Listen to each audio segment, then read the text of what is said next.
Duralumin his ass! Say it, Kitty. Duralumin his ass! We had no idea what we were saying, did we? Yeah, no.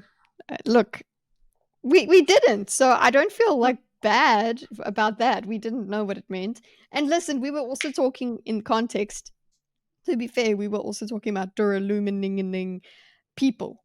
Okay? Yeah. So, not his ass. So I suppose, no, not Ursula. Yeah. I'm surprised it took her that long to consider it, though. What, to you for using duralumin itself? Duralumin soothing to find the Khandra. Just wondering if you can pierce copper clouds for the sake of soothing. These are things that I feel like she could have potentially conceived of. I'm not complaining she didn't. I'm just saying, like, seems like something she might have tried. Yeah, I think I think it makes enough sense in the story that she's got a lot to think about. She doesn't so it would make sense that she would miss these things. At the same time, I don't think I didn't see duralumining the Khandra himself as the solution. I thought duralumining the person you thought was the Khandra, that was the solution. Not Right, but because I never thought that this, I never considered that the Khandra was elementically influenceable. I didn't think that. I didn't get to that reasoning. that makes sense. Yeah, she wouldn't have known that she was just about to cause significant damage to the Khandra, although in a sense the Khandra's the enemy because it has spied on you. Obviously it's just following its contract, but it's following a contract in service of your enemies. So there's like a touch of leeway in terms of, I think, absolution if she had ended up unintentionally duralumining a genuine spy Khandra. Mm-hmm. But at the same time, to your point, Kitte, yes, if she were to duralumin soothe Doxin, and if Doxin were the spy, it means she has duralumined the Khandra, or a Khandra. Yeah. But I do take your point that in her mind it would just be duralumining Doxin. Mm-hmm. Yeah, it would be finding the Khandra if we're going for the rule that they can't be elementically influenced. I don't think we would need I don't think you need duralumin to figure out who the Khandra is if that's the rule. Right. You know what I'm saying? Like, she needs to be able to just, all she would have to do is try and push on his emotions or pull on his emotions and feel what she initially felt. Exactly. And we know that you can regular soothe or regular riot someone hard enough that they know that they're being toyed with. Yeah. So it's sort of like an intentional giving yourself away. Like she did with Straff. Mm-hmm. She didn't need to. She did duralumin eventually with Straff, but she did flare her elemency basically around all of that. Mm-hmm. What I'm saying is the duralumin bit was not part of my the duralumining through a Khandra's inability to be allomanced was not on my bingo list. I didn't think of it either. So I'm happy that I didn't think of it. For the best, I'm sure. Mm-hmm. But yeah, that's the most front loading we've done in a while because that's scene 3, Dorkus. Yeah. Yep. Mm-hmm. Well, as soon as I read that passage, every time you said duralumin his ass, just ran through my mind like a cassette. And but also I'm very upset with Vin this chapter. Elaborate. Elend is such a great guy. We'll get into it, I suppose. Okay. And then what else happened this chapter, Kitte? It's basically then it's a little bit of Zane manipulating Vin as usual, but Zane lying to her, but also not lying to her. So Zane making her believe that he wasn't involved with the assassins that came for her. That was Yeah. an interesting little twist, but at the same time being genuine enough to reveal a certain thing that I don't know might be true the way he sees Elend.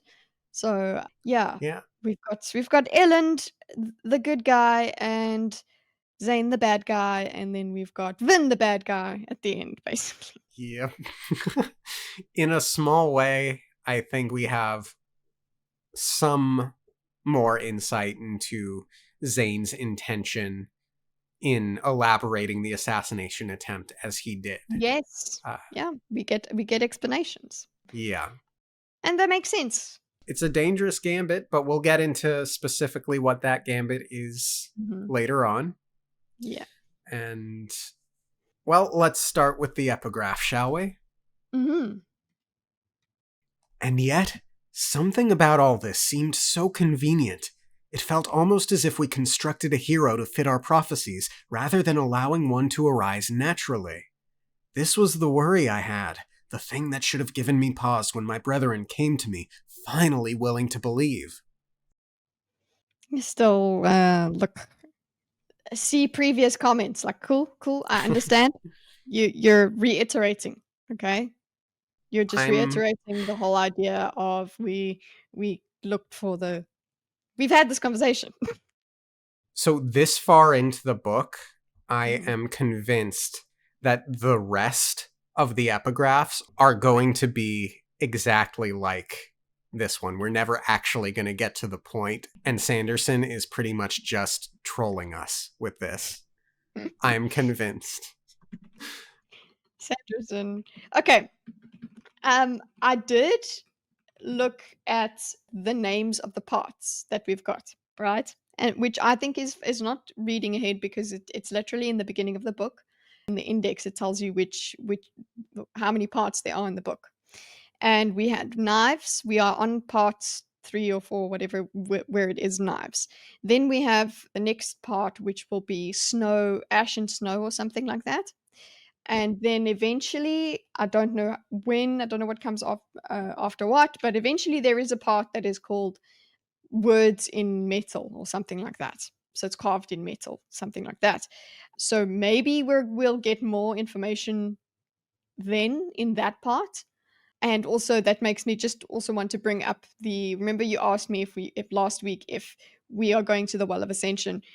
It seems like we're going to look for it with the ash and snow part. I would Yeah. hope so, Mm. but I just did a word search through all of my notes, all Mhm. of the beats, and I'm very disappointed with past Dorkus for not putting this line in the notes, so I'm just going to read it out loud now. Mhm. The line is, "Winter was close and it was looking to be a cold one." Mhm. And that's fairly early on in the chapter. And that Yes. stuck out at me because this is not the first time that Sanderson has highlighted that winter is coming. So to hear now for the first time that the next section will be called Ash and Snow Mhm. Snow and ash, sorry. is, or Snow and Snow ash. and Ash, Mhm. is like, of course, winter We've is got going to play a big deal mm, in yeah. some way. We are honestly, we are no like, we're far through the book, but considering that there's part 5 and 6, there is so much yet to come. I'm actually like, "Whoa," I just n noticed that. And again, I'm sorry if I didn't consult with you before this, but the point is it's in the contents.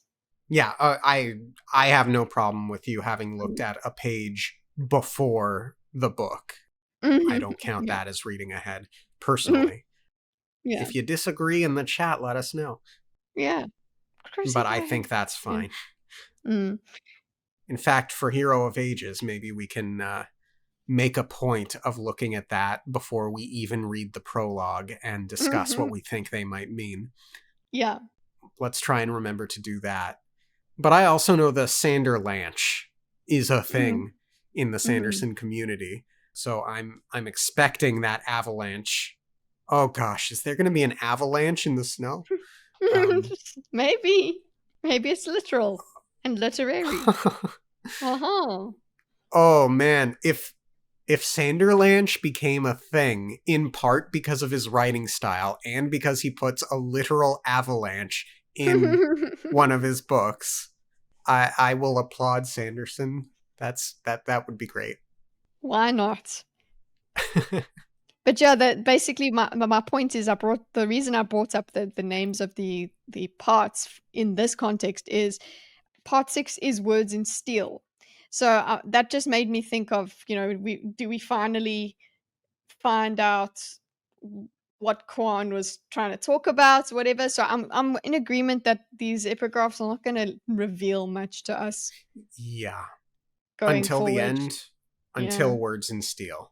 So And it yeah, makes sense. Makes sense that they wouldn't, because considering Sazed, speaking of Sazed hasn't had a revelation, because by now he would have had some sort of revelation that would have affected him as a character, would have made him say something. If so if these epigraphs had that information in them.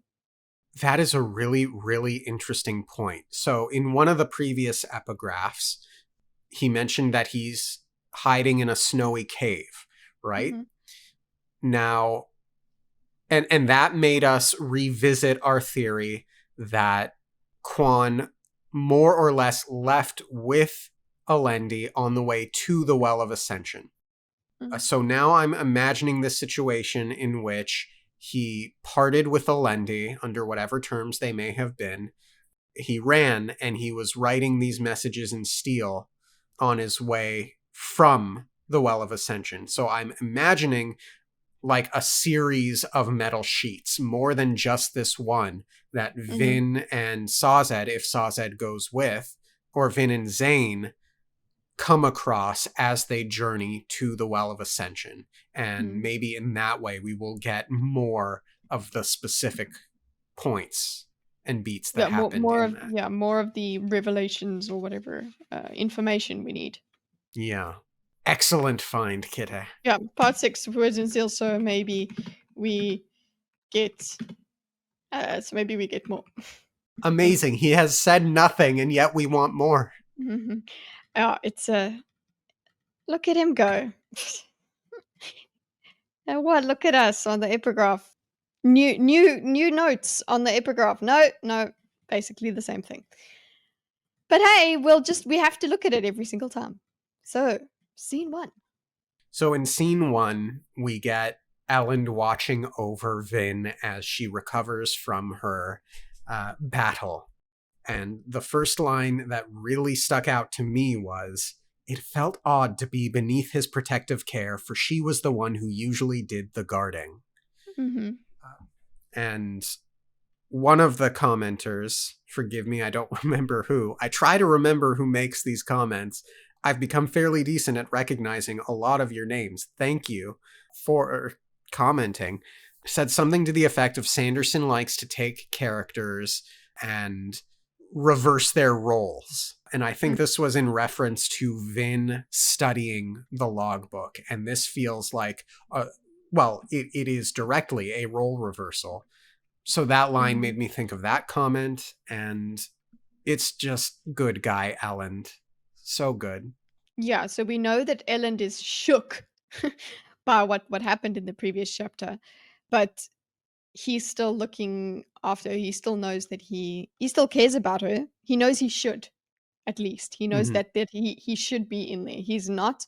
So yes, there are those feelings that he's got about what he saw, but he is I'm gonna write good guy Elend. Cool. Feels a certain way, feels things about what he saw, but still cares for Vin. Yeah, he's still shooketh, Mm-hmm. and yet still cares. And also, it's important to establish that he's doing this because of the payoff later in the chapter where Vin confuses Zane for Ellen. Mm-hmm. Yeah, true. So set up for just another thing as well in terms of the role reversal discussion in a relationship. It doesn't need to be rigid. You don't always have to be in a certain role. You have to be flexible. So, sure, there's things that you will tend to do and roles you'll tend to have in your relationship, but if you are connected to each other in life, you're going to be in situations where your roles reverse. Not necessarily a bad thing at all. It's part of life. Right. Relationship dynamics. And it's a nice addition to Ellen's arc. Oh, poor Ellen, this chapter. He is so defeated. Yeah, Ellen is so yeah. But we'll get to him, but the next comment, the next line of note. As she came fully awake, she didn't jump or search the room with apprehension. Instead, she sat up slowly, pulling the blanket across her chest, then took a sip of the water that had been left for her beside the bed. Changes. She's grown so much. This is such a sign of trust from Vin. Mhm. It's in contrast to when Tindwyl went into her room in the morning and she jumped up with her daggers. Mhm. Came into her room, yeah. But this is we've had Vin in that date that survival mode before. Here she's kind of I think this also speaks to how she might also be a little bit exhausted and properly defeated as well. She's also been knocked back quite a lot in this. She doesn't have, yes, there's a lot of trust in all of that, but she just doesn't have it in her to jump or search the room with apprehension. She's just done. So I think Yeah. it's that those things don't need to be exclusive. So then that brings us to the next segment that I felt was important to bring up. Mhm. Elend closed the book and turned toward her, smiling. Vin searched those soft eyes, delving for hints of the horror she had seen before, the disgust, the terror, the shock. He knew her for a monster. How could he smile so kindly? That broke my heart. Mhm. Yeah. Uh First of all, I don't want Vin thinking this way at all, but I don't want Ellen to think of it that way. And I don't think he does, but he is still affected by it. He's traumatized by it.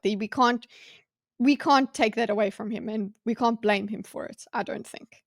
He absolutely is traumatized by it. Mhm. He is of a very specific personality type, and I don't think he thinks that Vin is a monster. I think this is Mhm. entirely her anxiety and depression or what have you, her Mhm. own trauma speaking here. This line connects very specifically in my mind to a point I want to make later regarding Mhm. the interaction where she touches Elend and Elend has a very visceral physical reaction to it. Mhm. And I want to make that point when When we we get to it. But mm. essentially, it involves me saying I don't think Elend thinks she's a monster. I think he will get to it later. Yeah. He's I'll just put here, obviously we can relate back to it. I'll just see he's just traumatized. Mm-hmm. And I want to also just note the way that you said it as well. It's Vin's psychology basically makes her think this, like react this way. Yeah. This is how she interprets everything. This is how she's going to interpret her self-loathing, really, her lack of. She doesn't want anything good in her life. She doesn't deserve anything good. So this is very easy for her to finally go, haha, you see, yes, he does see me as a monster. That's what that green voice is saying most of the time, or has been Yeah. looking for. Yeah.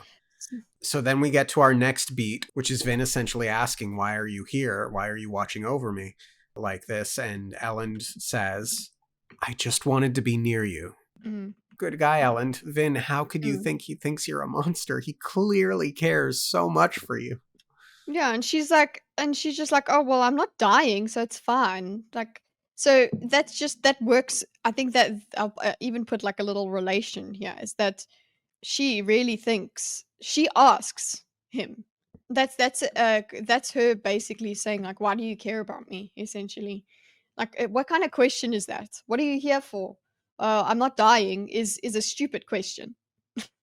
It's a stupid comment to make, but she can't say, how could she can't say it out loud, how could you smile at me so kindly, she can't say, what are you doing here, you think I'm a monster. She can't say that, so instead she just goes, I'm not dying, so what are you doing here? Right. And So and yeah, you're a good guy, Ellen. Yeah. yeah, and you're so right about what you said earlier. This does contrast when she was injured in the first book and all the crew members Mhm. took time watching over her. Yeah. She's just like, just let's leave me in my shame. Don't just leave me alone. Just be away from me. Vin is feeling shame. Yeah. So she's lucky she doesn't need him there. She doesn't think of him as he doesn't need to be. She doesn't want to actually be around him. Yep. This is another. Sorry, the I see. I'm just read into it. Vin notes that Ellen is not wearing his uniform. She actually is surprised to. She only noticed that she is less observant in this. It's part of her how exhausted she is and how defeated she is, I think. And yes, how much she's grown to trust her surroundings and things like that. She's not as observant. Before she was hyper vigilant. Yeah. Now she only notices, she notes that she should have recognized this earlier. Yeah. So that Ellen is not wearing his uniform. Yeah. Ellen, you're not wearing your uniform. No need to continue the charade anymore, Vin. Set is king. Penrod. That doesn't make sense. I know. So that's that Mhm. exchange you're talking about. Continue.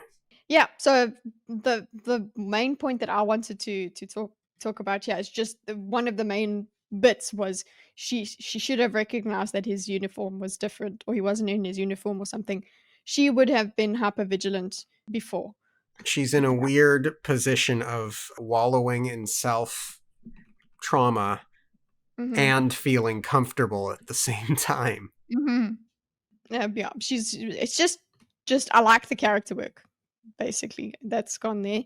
She assumed set one, so let's talk about that. So obviously, so that's we Hmm. get that from the dialogue, and she's surprised that it's Penrod that actually landed up winning. I guess because as soon as there is an attack, you're thinking it's set. Yep. You're thinking that the whole result, the whole reason there was an attack was so that set was the biggest threat. So that's why it was she had the same assumption as Ellen did. Set was the biggest threat to them. So if they failed, of course it's going to be his. If their failure is his success, that's how it's just going to work. Yeah. She's also surprised, and but that neither of them go, "Oh my gosh, Penrod, how did that work?" Like, okay, they kind of did. They do talk about the merchants and things like that, but yeah, they're more surprised that it wasn't set. They're not thinking about what this means about Penrod. Yeah. That they're both of them, and also we're basically getting into Elend is defeated. So they're both defeated in this chapter, I think. Yeah. They're knocked down quite a bit. And then Ellen says, "We aren't sure why the merchants betrayed Set, but it doesn't really matter anymore. Penrod is a far better choice anyway, than either Set or me." And Mm. this is the very depressed Ellen that we see for the first time. There's been uncertain Ellen, there's been angsty Ellen, but this Mhm. immediately rubbed me as genuinely depressed and defeated Ellen. And he's not wearing he's back to disheveled. It shows even in the way he's wearing Hmm. his uniform. He's like, "Oh no, let's not keep up the facade." Where it's like, "Hold on, that was real actually." So Ellen not being in uniform is his defeat as well. Defeat showing Yeah. because he himself is not feeling. He doesn't need to take off the uniform. He can just carry on. He can carry on wearing clothes that fit him, uh, and but he literally is uh, he's visibly defeated as well. Very much so. Mhm. So there we go. So then we answer merchants. So he doesn't know. We're not thinking about why the merchants betrayed Set. What would a merchant betray the guy for? Money. Money. Okay. Yeah. So But Penrod is a far better choice. So he's too busy focusing on how he's lost to even realize he's too busy focusing on the fact that he's lost to even think about how it is that he lost.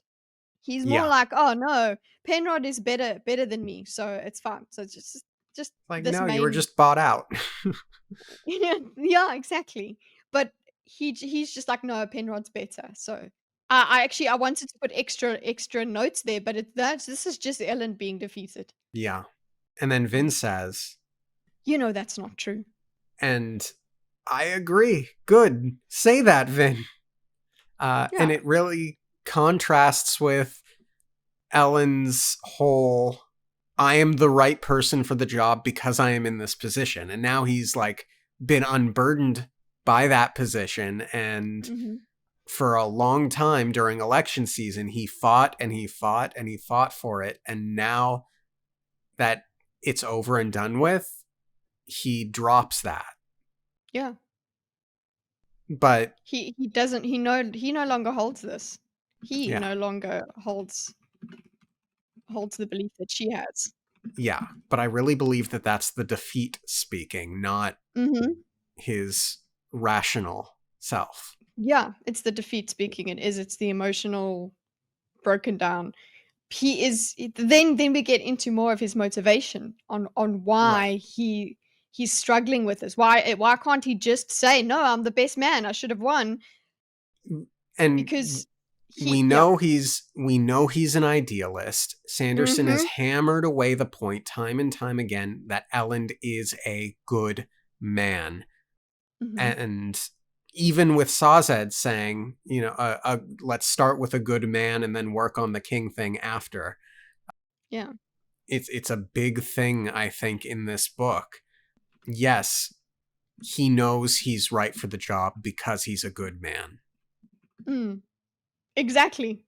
He has to see himself. He has to make a judgment of himself and find himself good enough. God, how am I spelling dilemma? Jesus. Well, as we've moved Yeah. on to that beat, let Hmm. me say it. Mhm. I don't know, Vin. I thought I was the better man. Yet while I thought up all kinds of schemes to keep the throne from Set, I never really considered the one plan that would have been certain to defeat him. That of giving my support to Penrod, combining our votes. What if my arrogance had landed us with Set? I wasn't thinking of the people. That is not true. You Mhm. had that exact thought which you voiced in a previous chapter when Mhm. you first got deposed, I think it was. When in like the chapter right after it when you were talking to the crew and Tyndwell and they were like, "Why did you put this?" You did have that thought, Ellen. Mhm. Stop lying to yourself.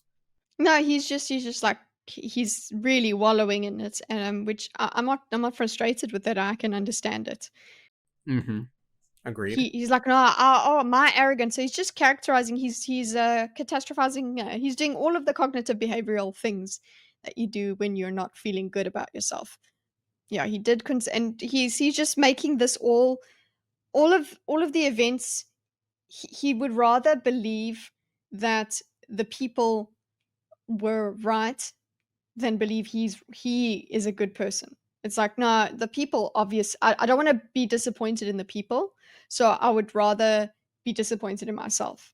It's an interesting mechanism there, which is part of what Vin says. It's like it's what she loves about him is that he cares about the other people. He cares about whether they whether they're good or bad. He wants them to come out best, not him. Yes, So precisely. he has zero arrogance as well. His lack of arrogance makes him blind actually to what has happened. Um, how people have betrayed him. Yeah, So yeah, the idealist Ellen, absolutely. Okay, big moment here. very big moment. In Mhm. fact, please say the line, Ellen. she said, laying a hand on his arm, and he flinched. It was slight, almost unnoticeable, and he covered it quickly, but the damage was done. Damage she had caused, damage within him. He had finally seen, truly seen, what she was. He'd fallen in love with a lie. Okay, Mm. Vin. Vin. Vin, Vin. Vin, Vin, Vin, Vin. Vin, Vin. Here's the point that I wanted to make earlier, but waited until this moment to say. Vin. Mm. Vin, Vin, Vin. Ellen's visceral reaction to being touched, I think, is about his realization of what he has been asking her to be when he asks her to be the knife. But she's Okay. thinking it's because he thinks she's a monster. My big hang up here with this whole knife stuff is I have not yet been suitably convinced in this book, for the most part, Mm-hmm. that he has been asking her to be the knife. She has been the guard. Mm-hmm. She has refrained from killing, except Yes. when she's on guard duty. And Mm-hmm. Zane will say that's the same thing, but Yeah. it's not. I think it's a form of self-defense. You are defending Ellen, Mm-hmm. and you are choosing to be his guard. I don't think he would have an issue with you if you said, I don't want to be the Mistborn guard anymore. She's voluntarily guarding him, and the only knifey thing that I have perceived in this book coming from Ellen was the whole "she will avenge me, Dad" saga. Mm-hmm. Yeah. And That's yeah, and I liked that saga. I thought that was a mm-hmm. fair. I thought that was done really, really well. I guess my biggest issue with the knife stuff comes from everything before that, in that I just categorically did not think he was using her as the knife. But I think that's what's going on here, is what we are supposed to take from this, to summarize, is that Ellen's reaction is more internally driven. I have asked her to be the knife. That is what I am traumatized about, what I did to her, because Ellen is a good man. End rant. I am in agreement that yes, this has to do with his own. He also has his own shame from this realization. But I do agree at the same time I do still think that there is some at the same time there is still some actual fear of Vin, because he's realized how sharp she is as a knife actually. Um there is that realization, but I don't feel like he's rejected her. So he is No. he is he is still affected by what he saw from her, which I think is it it's warranted. He hasn't seen that before. He's an idealist. He is not thinking in that way. He's seen something grotesque, and they later on talk about, oh, he don't worry, he saw it when the Lord Ruler did it, but oh wait, well you didn't do anything that the Lord Ruler did. You're not like that. That realization that no, Vin is that dangerous and can do that kind of horrific thing.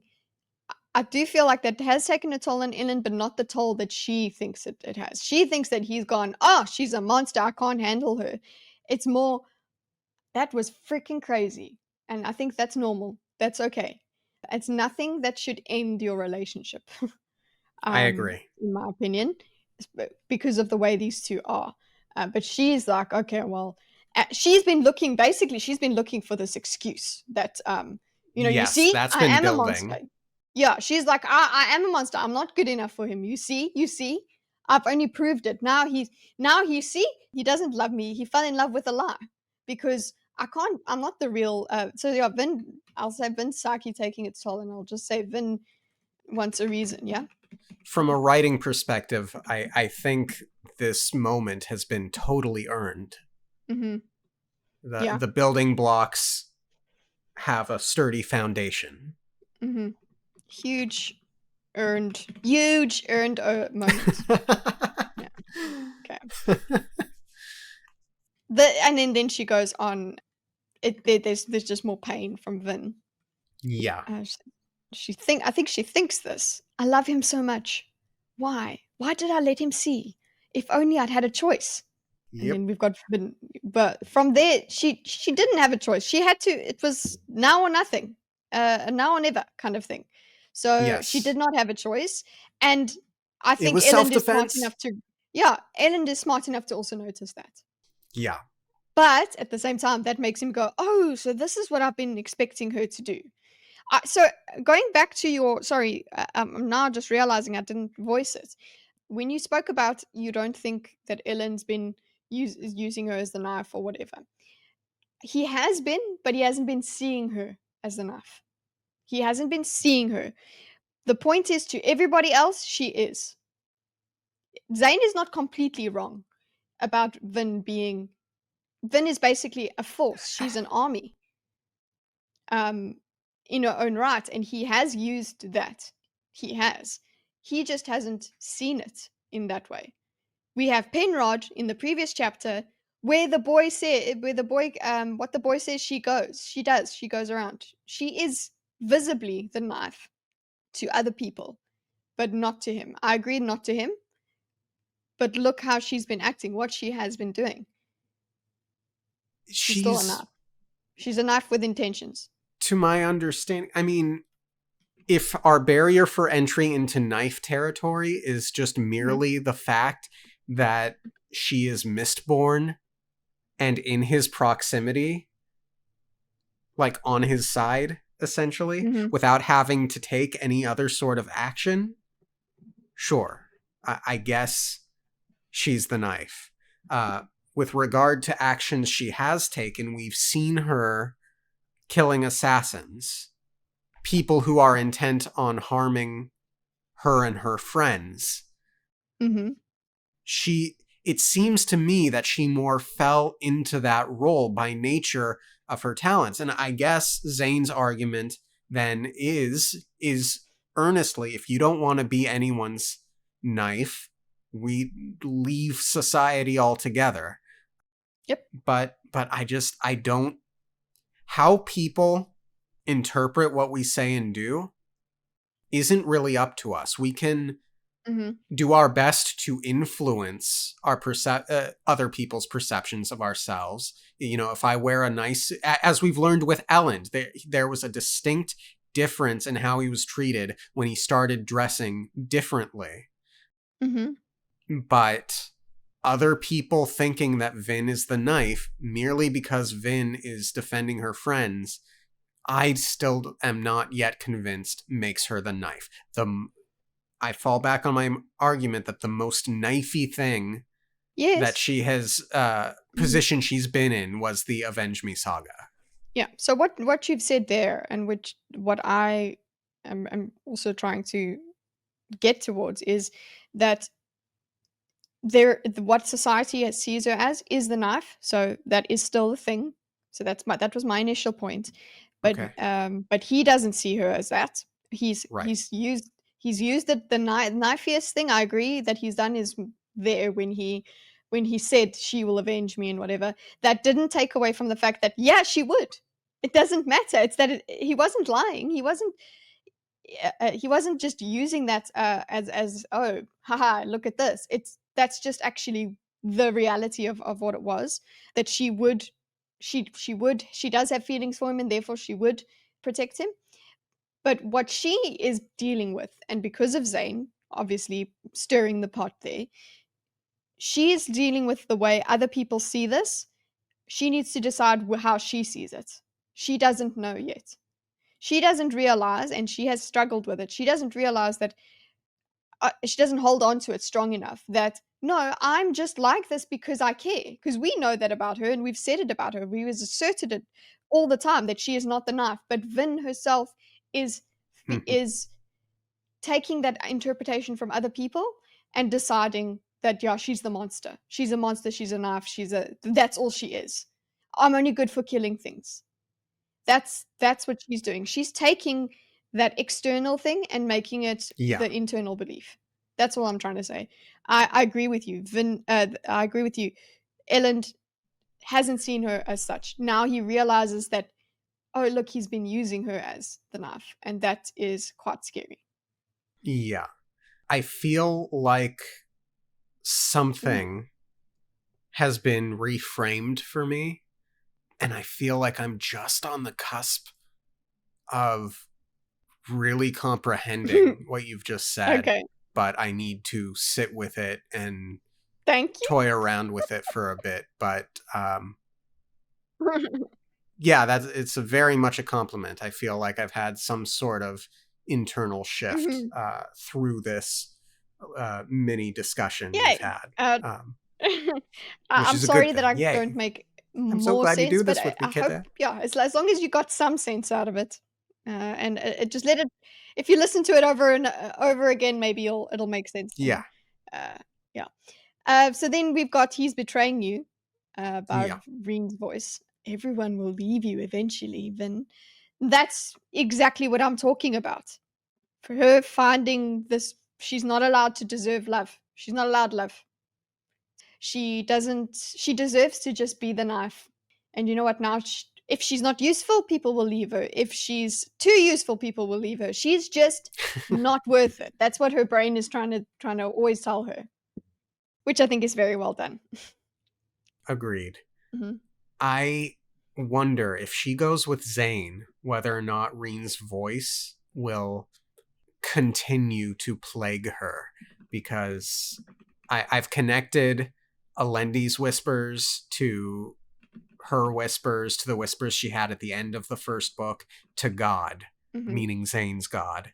Yes. So I'm curious what that is going to manifest as, if it manifests into anything.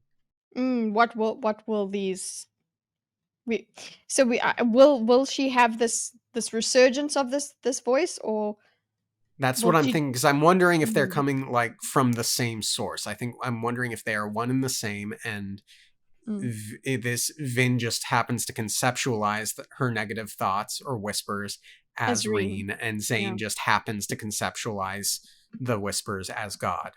But then again, God's lines are dialogue, whereas Reen's thoughts and whispers are italics.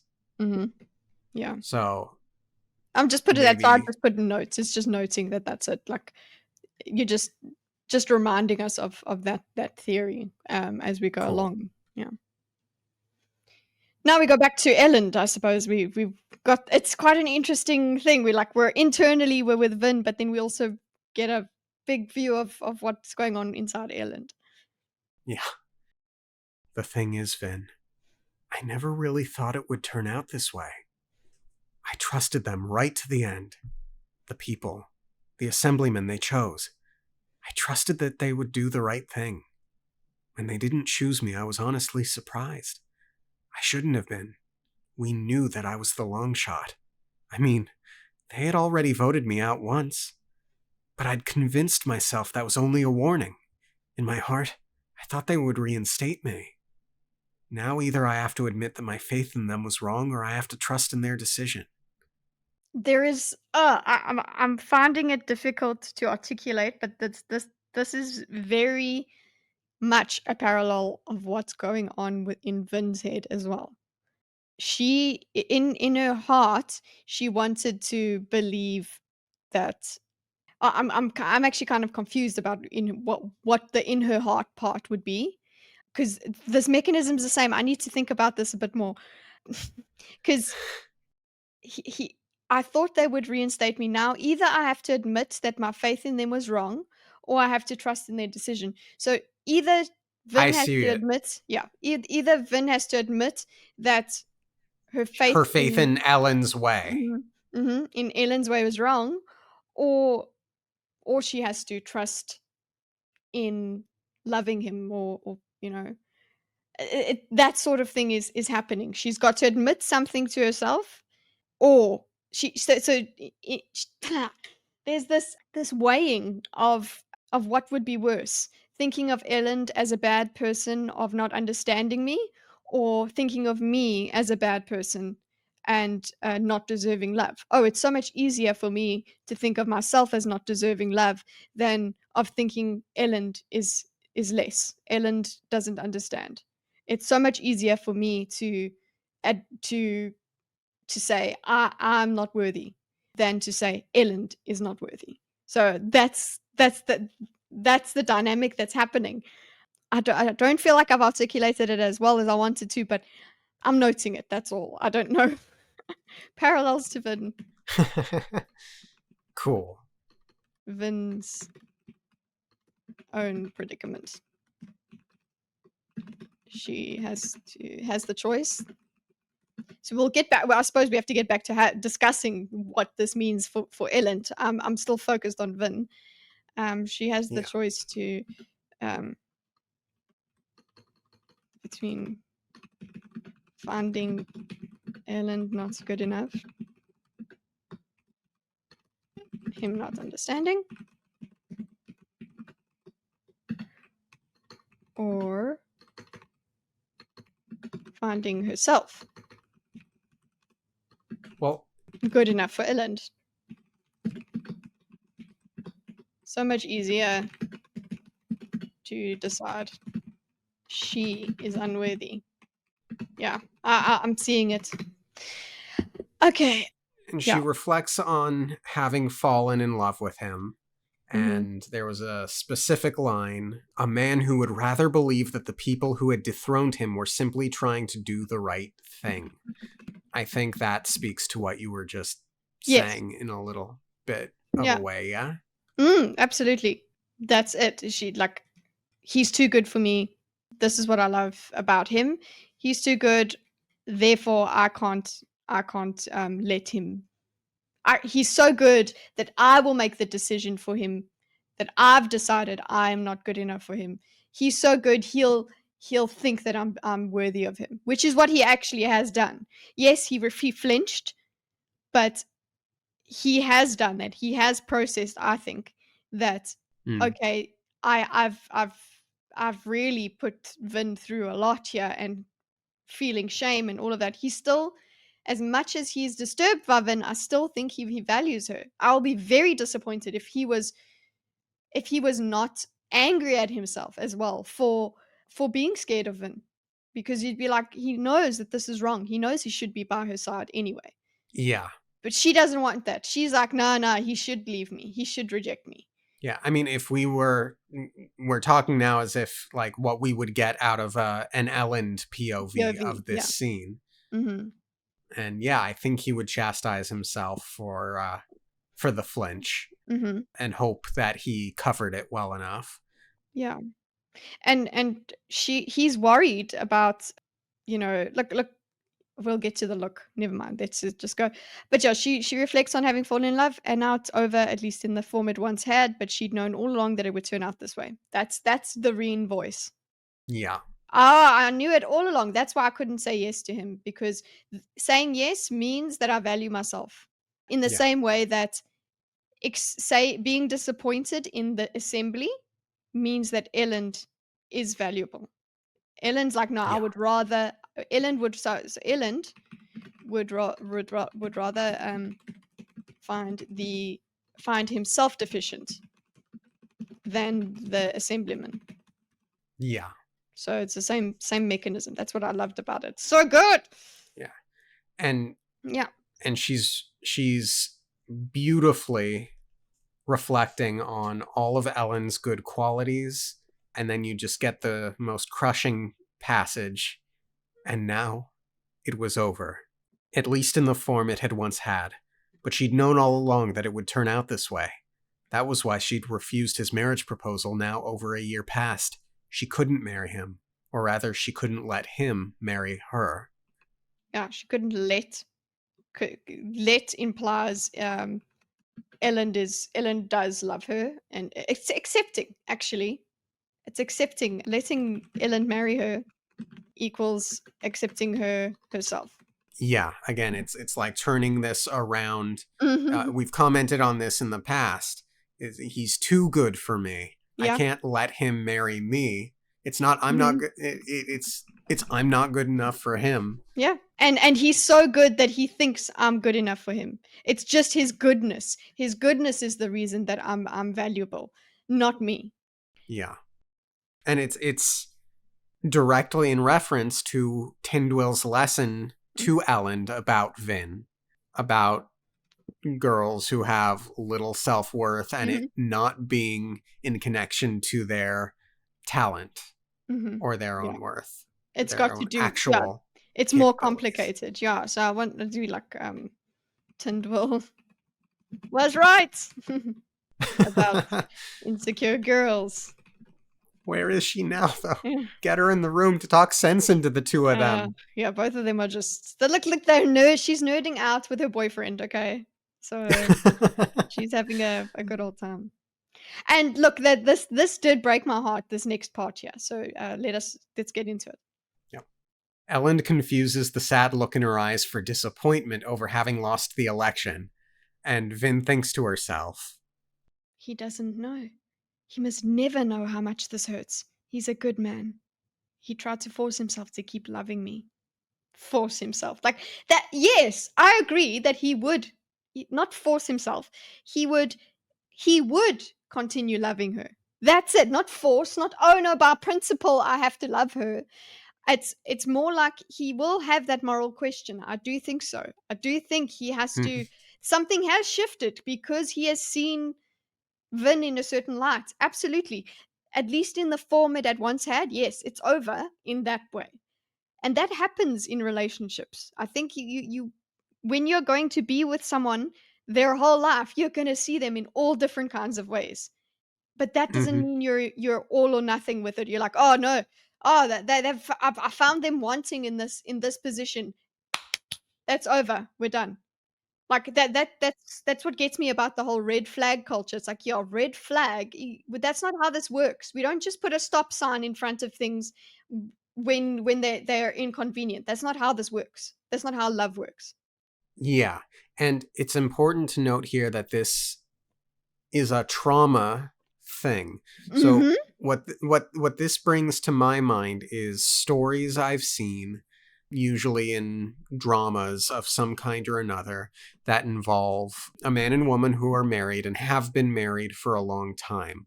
Mm-hmm. And one or the other is usually tremendously unhappy Yeah. in the marriage, and over time resentment is built, Yeah.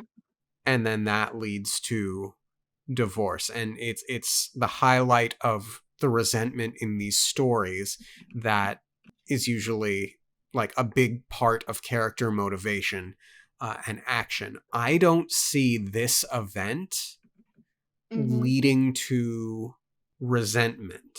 Mm-hmm. Yes. Yeah. This strikes me as living in an entirely different emotional space. Mm-hmm. Yeah, that's exactly it. I don't see it as ending in that, like this resentment, that badness, that rottenness, I suppose is what you're going for. It's like this is more into it's yeah, it could get guilt could be there and things like that, which can be moved past, I think. Whereas resentment, Mm-hmm. if you're really not caring about the person, it can really rot the whole thing to its core. I just don't. I agree with you that it's a different emotional space Yeah. than regret. This is an emotional happening event, but the love remains. I'd say. I don't Yeah. know. We could be wrong. Maybe Ellen is disillusioned and thinks she's a meowster. So who knows? I honestly have such a hard time imagining Mm, Ellen going that way. I almost feel like it would be character assassination for yeah. him to think she's a monster. Mm-hmm. Am I correct in saying there's no force needed here in reality? Vin's making an excuse. Yes? He's Yeah. because he'd try force himself to keep loving me because she's thinking of it that way, that no, he would force himself by principle because he's a good man, as opposed to no, he's a good man and he, like what we're saying is no, he really does love her anyway because he's just a good guy. Ah, anyway, we got lots to get to because of Zane and stuff. I'm actually just thinking, okay, yeah. Gosh, yeah. So Vin gets worried and asks about Orasor, and Ellen is amused by Vin's concern, simply thinking of Orasor as a Khandra, unkillable and merely fulfilling his contract. And as I read that segment, I noted to myself, Ellen is a little bit of a hypocrite over the Khandra and the Ska. Mhm. Just earlier in this chapter, and it's one of the passages that I didn't include in the notes, Mm. Vin thinks about how Ellen saw the ska as exotic, Mm-hmm. in part because of like how mysterious and foreign to him they were. And I'm thinking the Kandra aren't that different, Ellen. Why are you so more comfortable with being okay with how they are? And a part of me thinks it's just because they are probably so alien to him. Yes, There's a I think difference between something being exotic and alien. so. Yeah, Mm-hmm. Yeah, go I on. think Kandra are creatures enough that he can separate them. He doesn't feel like they're human in any way. Whereas the Scar, yes, the perception is supposed to be that they're a different kind of human. They're a lesser human, a lesser being. They're still human though. So it's easier for him to see the similarities. But with the Kandra, it's like it's such a creature equals creature, so you don't. So there's a different standard. Yeah, So I can understand it, but I'm like, Ellen, you're smarter than that. yeah, Like, you should be where Vin is with this. You could be. And but you see, this is the thing. That doesn't mean now that we're like, Ellen is the worst person in the world because he's got this view. We're just like, no, Ellen, you're smarter than that. We found Ellen here, we found Ellen deficient. But that doesn't mean we've decided he's the worst person in the world and we don't want him as a character anymore. Um, that's not how relating to other humans works. It isn't all or nothing like this. yeah. So Ellen says he's a Kandra, Vin. I don't think those men could have killed him. I doubt even a Mistborn could. And this bothers Vin, and she's uncertain why. She thinks it's possible that Orasur broke his contract for her. Mm-hmm. And to a point, I think, Kite, you and I had a similar thought, Mm-hmm. in the sense that we thought that the assassins were sent by Zane, and given that we think that Dogasor is Zane's Kandra, we find it questionable as to whether or not the Kandra protecting Vin in that circumstance would have been against the contract or not. Mm-hmm.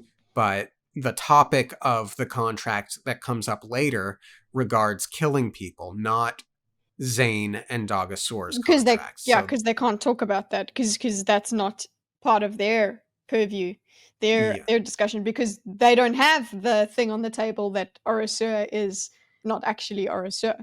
He is yeah, spy Kandra. So they don't have that on the table in terms of breaking contract.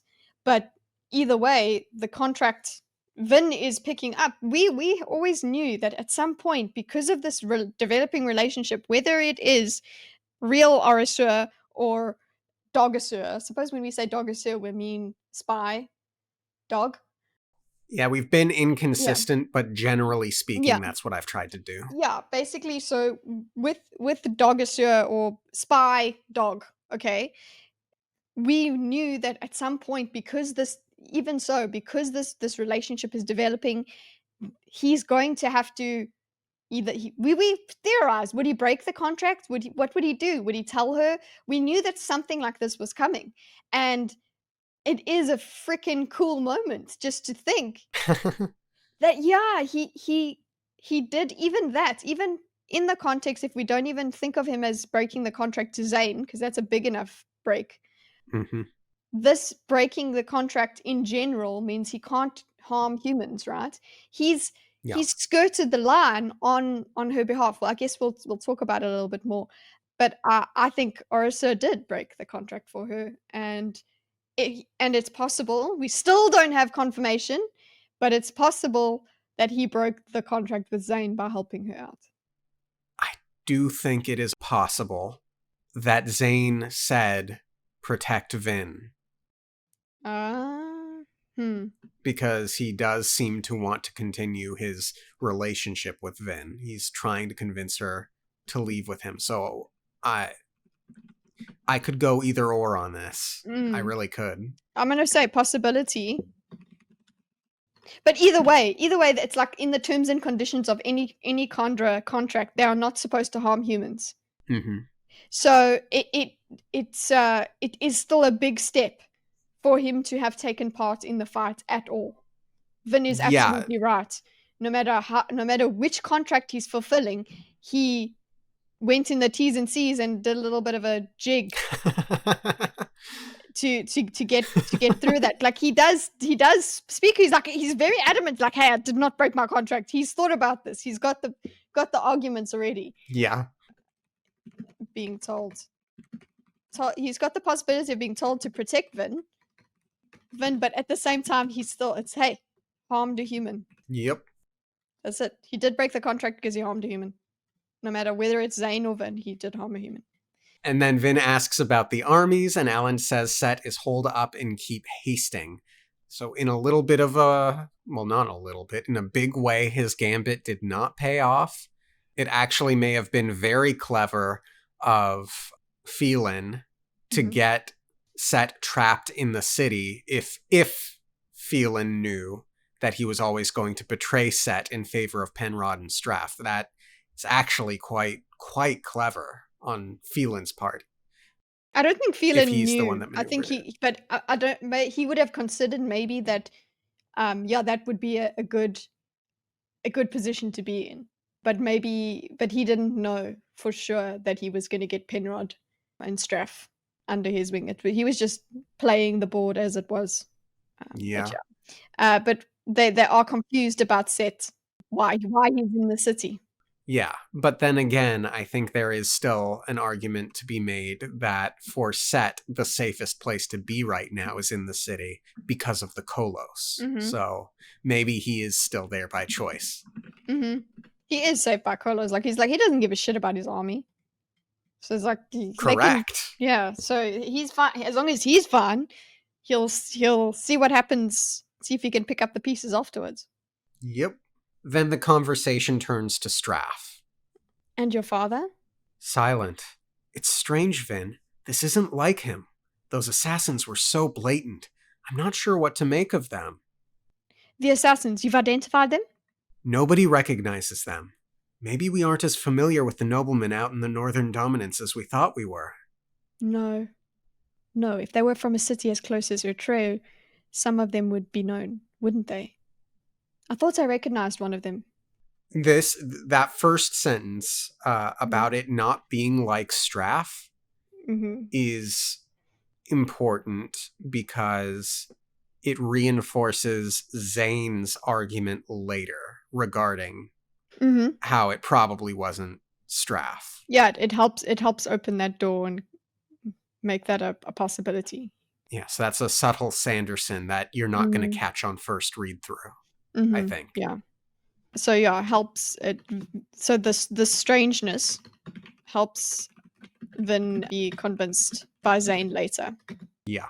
And then we get the whole she thinks she recognizes one, and we've said it many times. We presume it's because he's another of Ellen's brothers. And we find out later that's maybe half true. And since we're dealing with half brothers, that's a quarter true. That is a joke. Bad joke, but a joke nonetheless. So yeah, I think she's recognized because he's a venture. I do think that, but she's given a different explanation. I think it could be both, actually. Just a double agent. Yeah. Yeah, and the revelation that comes later, I think, speaks to Zane playing the long game. Yeah, so this is all Zane's plan. It's coming together. Yeah. So they talk about the way that they get to this next line is they talk about the one that she thought she recognized was the last one that died, and he basically went splat. So Vin tries to say, she goes, Ellen, I'm sorry you had to see that. What? Vin, I've seen death before. I was forced to attend the Lord Ruler's executions, remember? Not that what you did was like that, of course. Yeah, so there, of course, it's like, it is. Yeah. And then she thinks. Of course, yeah, because she's doubting what he's saying. It's like, of course, because they're both sitting with this, was trying to deal with what has been this trauma. They're both trying to deal with it. Yeah. And it's true. It's not what she did was not like that because it was self-defense. Yes, it was as gruesome. Okay, probably more gruesome, but it was more immediate. Yes, it was. She had no choice. So it is not like what the Lord ruler did. Sorry, it is not. It looked that way, but it's not. And then they're saying, of course, but it's no, really, it really is. Really isn't what the Lord ruler No. did though. Like this is the discussion you were having where Vin is not enough. She's viewed as one. So you could view her as having done something like the Lord ruler did. You could view her that way, but you need to have the nuanced view of your own actions and your own intentions, and realize, Hmm. yeah, I'm not a bad person because of this. And both of them are struggling with this. Yeah. And then Elend goes on to say, "You were amazing. I'd be dead right now if you hadn't stopped those Allomancers. And it's likely that Penrod and the other assemblymen would have fared the same. You saved the Central Dominance." Now, didn't we say that if these were indeed men plotted by Straff and Penrod, Mhm. that we noted Penrod didn't appear to be a target at the event? Yeah, I think we did note that. So that's But they still just haven't noted. they haven't thought about that yet. Right. They are Penrod is above suspicion. They've at the same time, as much as they've gone, "Oh yeah, Set, we focus so much on Set," and then Penrod's like, "Yeah, but you're acting like Penrod just fell into this by happenstance. You're acting like he didn't he off you're still writing him off as just he's too honorable for this to have had shenanigans in." Yes, we know that Yeah. beneath it, yes, it is. It was kind of to do with his honor and what he thinks is best. So he's not just evil looking out for himself. But yeah, they're just blind to it, and it's great to know how blind they are. Yeah. Also, this "you were amazing, I'd be dead right now." This is the reason that I would see this is what plays through Ellen's head. He knows this is the conclusion he has to come to. Whether he yes, he is properly traumatized by what he saw, but that is the truth. What Vin did is good. What Vin did was Yeah. necessary. So it would be that's why it would be character assassination if if he didn't have that thought and didn't actually still love Vin. So Yeah. he needs to believe this. So it's just that he has to get over the trauma of it. That's all. And Right. of course, from there, she thinks back to, we always have to be the knives. Yep. Yeah. So she's decided from this. He's talking about me as the knife. It's like, you are a knife, yes, but that's a part of you. Because, like you said earlier, Dorcas, you were talking about because of her nature, her mistborn nature. That does make her by being close to anyone, she just does function as a knife. But she needs to accept that, make it part of her. This is who you are, Vin, and be okay with it. Yeah. It's not all she is. Correct. But she's obviously going, "Oh no, it is all I am. I'm only good for killing things." Yep. Nope. Mhm. Yeah. And then it's time for her to start resting again. So Sazed had left some drugged food to help her sleep and recover, and she takes it, and Elend leaves. Mhm. Which is just one more thing there with Vin takes drugs and falls asleep, whatever. That's just another thing of how tired she is. She's not fighting it. She's not fighting, "Oh, I need to be awake. I need to." She's like, "Okay, I'm done. This is it." She is this is that's taken its toll. This whole thing has taken its toll on her. So then she sleeps and wakes up, and then And we get our next scene. mhm, She wakes up at night. She thinks she sees Elend. She realizes that the shutters are open. mhm, And of course, it's Zane. mhm. And she realizes how they look. How they look similar, Yep. which I enjoyed the payoff of that. It was Yeah. it was it was very cinematic. Like the music in my head went like as she notices it's it. And then also it's just maybe it's a bit on the nose. Like she has to choose between Dark Elend and Elend. Light. Yeah. You sleep too soundly. Even a Mistborn's body needs sleep to heal. You shouldn't have been hurt in the first place. You should have been able to kill those men with ease, but you were distracted by my brother, and by trying to keep the people of the room from harm. This is what he's done to you. He's changed you so that you no longer see what needs to be done. You only see what he wants you to do. So this is you're Vin is struggling with whose ideals wants to she wants to live by. Does she want to do Kelsey's way? Does she want to do her way? Does she want to do Ellen's way? What is her way? She doesn't know. But Zane over here is saying, yeah, Ellen's way is being forced upon you. Not that you actually care as well and you want to align yourself with Ellen. I know that Vin had a thought earlier on in this book about wondering how she might have turned out if she had never been found by the crew. Mm-hmm. And she wonders if she would have turned out more like Zane. And obviously the Zane-Ellen comparisons are ripe for the picking. Actually, this would be a really wonderful opportunity for Vin to start burning some gold and be like, okay, what would this have looked like? But I got the impression, at least through the first book, that Vin is not an unnecessarily cruel person. Yes, she did long for being alone.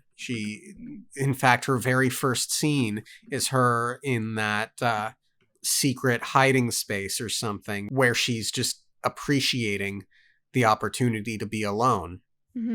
And actually, as I say that, this is the first time I've reflected on that desire and how it compares to Zane wanting to run off, which is really interesting to me, and I want to sit with that for a while. We're probably going to have to talk about it when it does happen, when they do run off. Yeah. Yeah, but the point that I'm trying to get to here is, as much as Vin may feel she wants to go off and just kill Straff and have it be done with, I think she is a good person too. And I don't think... I think if we remove Ellen from the equation, she still... would be a good person. Exactly. And you know what's so funny about what Zane is trying to make her think? Zane is trying to be like, oh, we always have to be the knives, right? Okay. So it's like, you are what Ellen... look how insane this is. You are what Ellen wants you to be, right? Ellen wants her to be more than enough. Okay. He wants her to not just run around and kill people. Okay. He's that idealized thing. Oh, but he changed you. You should be this crazy knife. Do you see what Zane is doing here? He's going, your Mistborn nature means that you should use coins and kill everybody, right? That's what he's basically saying. But now Ellen has changed you because you were distracted by him, and you didn't want to cause harm to those people because of Ellen. Because look what Ellen's doing to you. But also, Vin, we also are always the knives, and look how Ellen makes you be a knife. It's like, but hold on, you're saying at the same time that Ellen is making me merciful. Which one is it, Zane? You freaking insane person. It's beautiful. I love the duality, yeah, but obviously she's not going to notice that either, because it all just... No. She hasn't separated all of those out to say, wait, hold up, what are your arguments here? What are you trying to make me believe? So Zane wants Vin to think Ellen is forcing her to be against her nature, but then at the same time he also wants Vin to believe Ellen only thinks of her as a knife. Also. So which one is it? Is Ellen too good for you or too bad? But anyway, so she goes, what is your game, Zane? First you tell me that you've decided not to kill me. Then you send a group of assassins. What now? Have you come to finish the job? We didn't send those assassins, Vin. Vin snorted. What did you think when he said that? I was like, oh shit. He's really playing her. Yeah, up until this point, you can argue that I think that Zane is wrong, Mm-hmm. but he believes he's right Mm-hmm. and is earnest in trying to convince Vin to Mm-hmm. leave with him. To a point, maybe I was naive, but I suppose to a point I believed that he had some sort of code, let's say, if you don't mind what that term brings up. Yeah. And here, seeing this, seeing the lie, Yeah. recontextualizes that impression completely. Not Vin, Zane is now absolutely manipulative. I always thought he had Yeah. a degree of manipulative, but that, again, was shadowed by the possibility that he earnestly believed Mm-hmm. what he was saying. But Yeah. here he is crossing a line way Mm-hmm. past the line, Yeah. I He think. crosses. Yes, exactly. So that when he did that, when he said that, it felt like that line is crossed. It's not like, oh no, we were surprised, but it's like we noticed you crossed the line there. It's an Yeah. all out lie from him. Yep. And we have him laid bare. And we've got Vin and Ellen both not being comfortable with speaking about certain things and whatever. So basically, not even basically, but somewhat of lies of omission between them. But that is not the same thing as what he is doing here. He's literally telling her something that is not true, Yeah. completely misguiding, and then does work to explain because she doesn't believe him. Right. So Zane claims that Straff is still scared of Vin and wouldn't have tried to kill Elend. Zane claims one of the assassins belonged to Set, and then Vin remembers seeing the last of the assassins in Set's camp. I think he was one of the waiters that she had noted I think it was at the as an keep. Alamancer. Yeah. Yeah. So at the keep, I think, when they went for Yeah. dinner. Yeah. Mm. And then she's confused why Set would attack himself, but, and this is without Zane's prompting, she justifies it as a Mhm. thieving strategy. If one house on a block Mhm. is a thief's house, they have to rob from themselves as well as every other house on the block to Mhm. remove suspicion. Yeah. So she believes it and she makes sense of it. Yeah.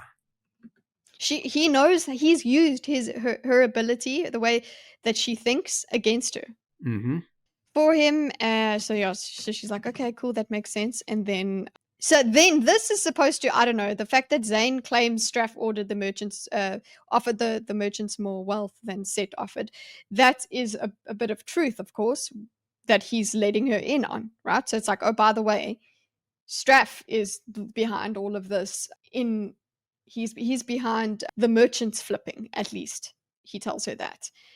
That still part. He still crossed that line. I don't care that he's told her this, but still part of the. I'd say it's still part of the manipulation. What else? What would you say? Comment on this? It's an entirely believable and actually, I do think, probably true thing. Straff was the richest nobleman in Luthadel. He had access to the most atium, and he has the largest and most stable empire. So it makes sense that he would have that kind of money to throw around. Mm-hmm. Right. So Vin feels as if she nearly failed Elend. She did. She almost that like they were very dead. They almost died. Yeah, Very closely. So she does think about wanting to kill Set and Straff, but she reminds herself that that's not Kelsia's way. That's Kelsia's way, not hers, and not Ellen's. So here is my point, where it's like she needs to realize that it's not just Ellen's way. It's not. She doesn't want to be like Kelsia either. Ellen right. is not manipulating her to be a better person. She herself is a good person. Yes, so much so that Kelsier changed at the end, Hmm. and she had that thought. Yeah. Yeah, this is not her way. What she needs to realize is that it's not Ellen's way. Vin's way is the same as Ellen's way. It's not just because of Ellen. So this is her realization she needs to come to at some point in her arc. There's a webcomic called The Order of the Stick. I've brought it up a handful of times. I've referenced it a couple of times. Mm-hmm. Highly recommend folks read it.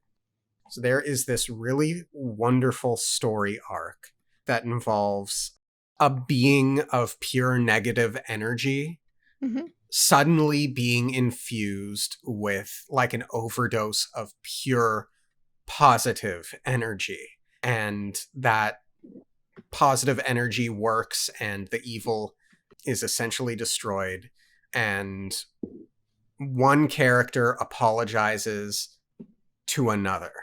Mm-hmm. And so this character, who is a fount of wisdom, he is arguably the most wise character in this world, says, and I quote, "Anyway, the point is that it worked. It made the vampire feel what I needed him to feel. Everyone always talks about the seductive power of evil, but I think good's just as slippery a slope.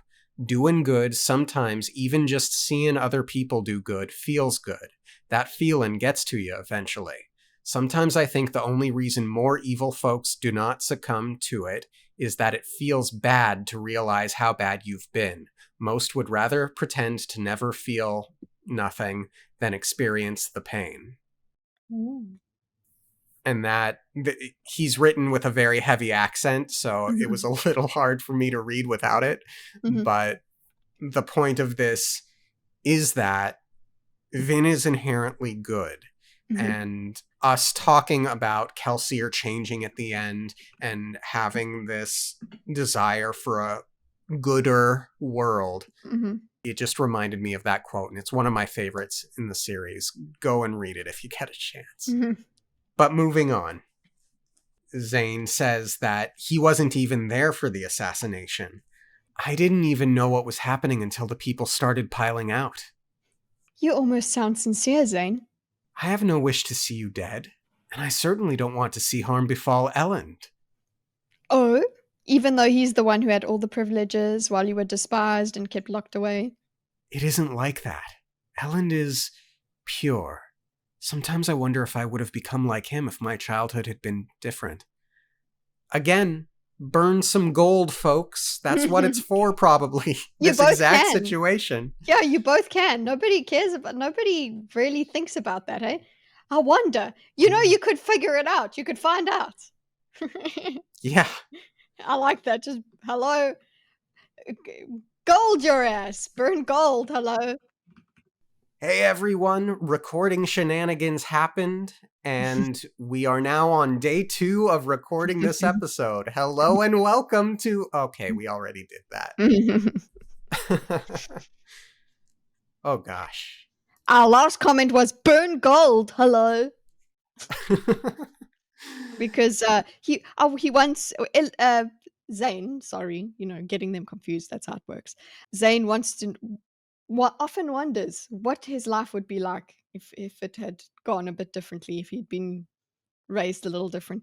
I don't know. I think gold would work in this situation. I think that's kind of its point. But Yeah. everybody just, you know what? Poor gold. Nobody gives a damn about you. Um, No, it's the black sheep of the family, I yeah, suppose. it's like, oh, this is useless. Like, no, actually, I guess gold, what's it? Gold allomancers, mistings, whatever, would be therapists. So, Yeah, because it seems like the self-actualization metal, mhm. right? Yeah, exactly.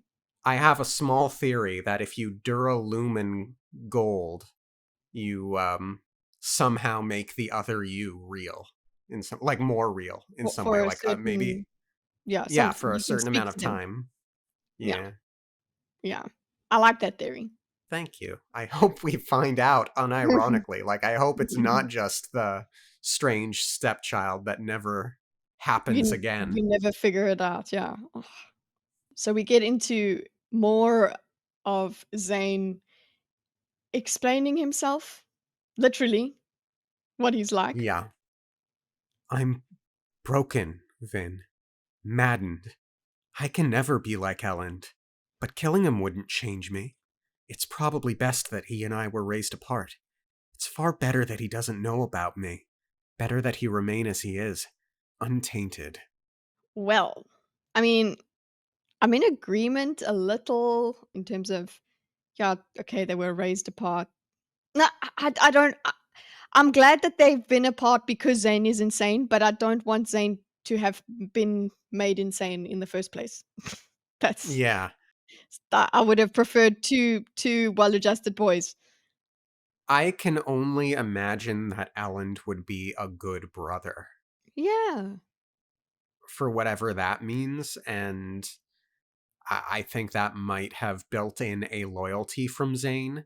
But here's the Mm. thing, Zane has lied this chapter, so Yes. why should we trust this? This I was about to get to this. That so look, we've got Vincey's sincerity in his eyes, but for me, with the way he's talking here, I I, I feel like he wants Vin to think he thinks this. This is for Vin. It's Yeah, manipulation. agreed. Like I don't really. So I think we can say we don't believe him. We Yeah, don't believe him. I mean, I still have a bit of a theory that he's going to order his Condra to take over Elend and have Elend Ooh. dump her. Ooh. I don't want that to be the case. That's weak. Oh, that's a shitty plan. Yeah, I but hey, it's a possibility. So, yeah. Because he's like, Vin will soon see what Ellen Venture is like. Okay. Is that Yeah.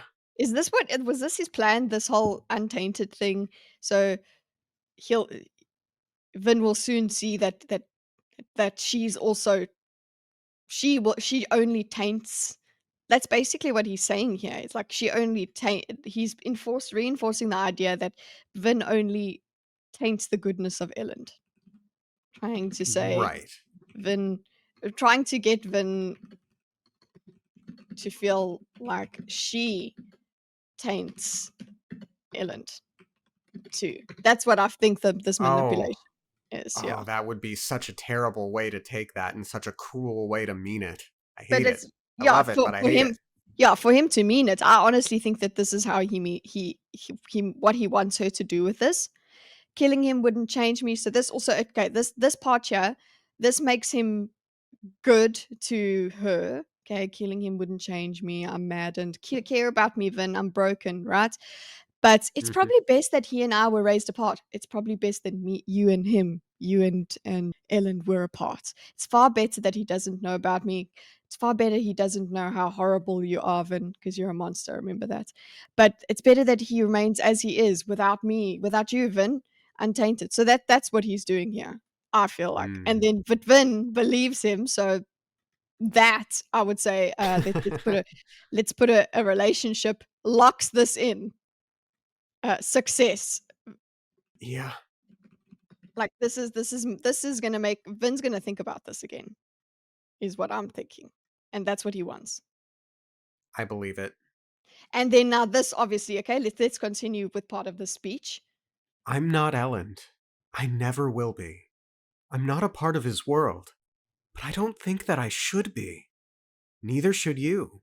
After the fighting was done, I finally got into the assembly hall. I saw Elend standing over you at the end. I saw the look in his eyes. Vin turned away. So Vin did see the look in his eyes. Mhm. Yeah, and this reinforces your assertion that he's Mhm. trying to make the case that everything he says about himself, Vin should feel about Mhm. herself in relation to Elend. Yep. It's well said.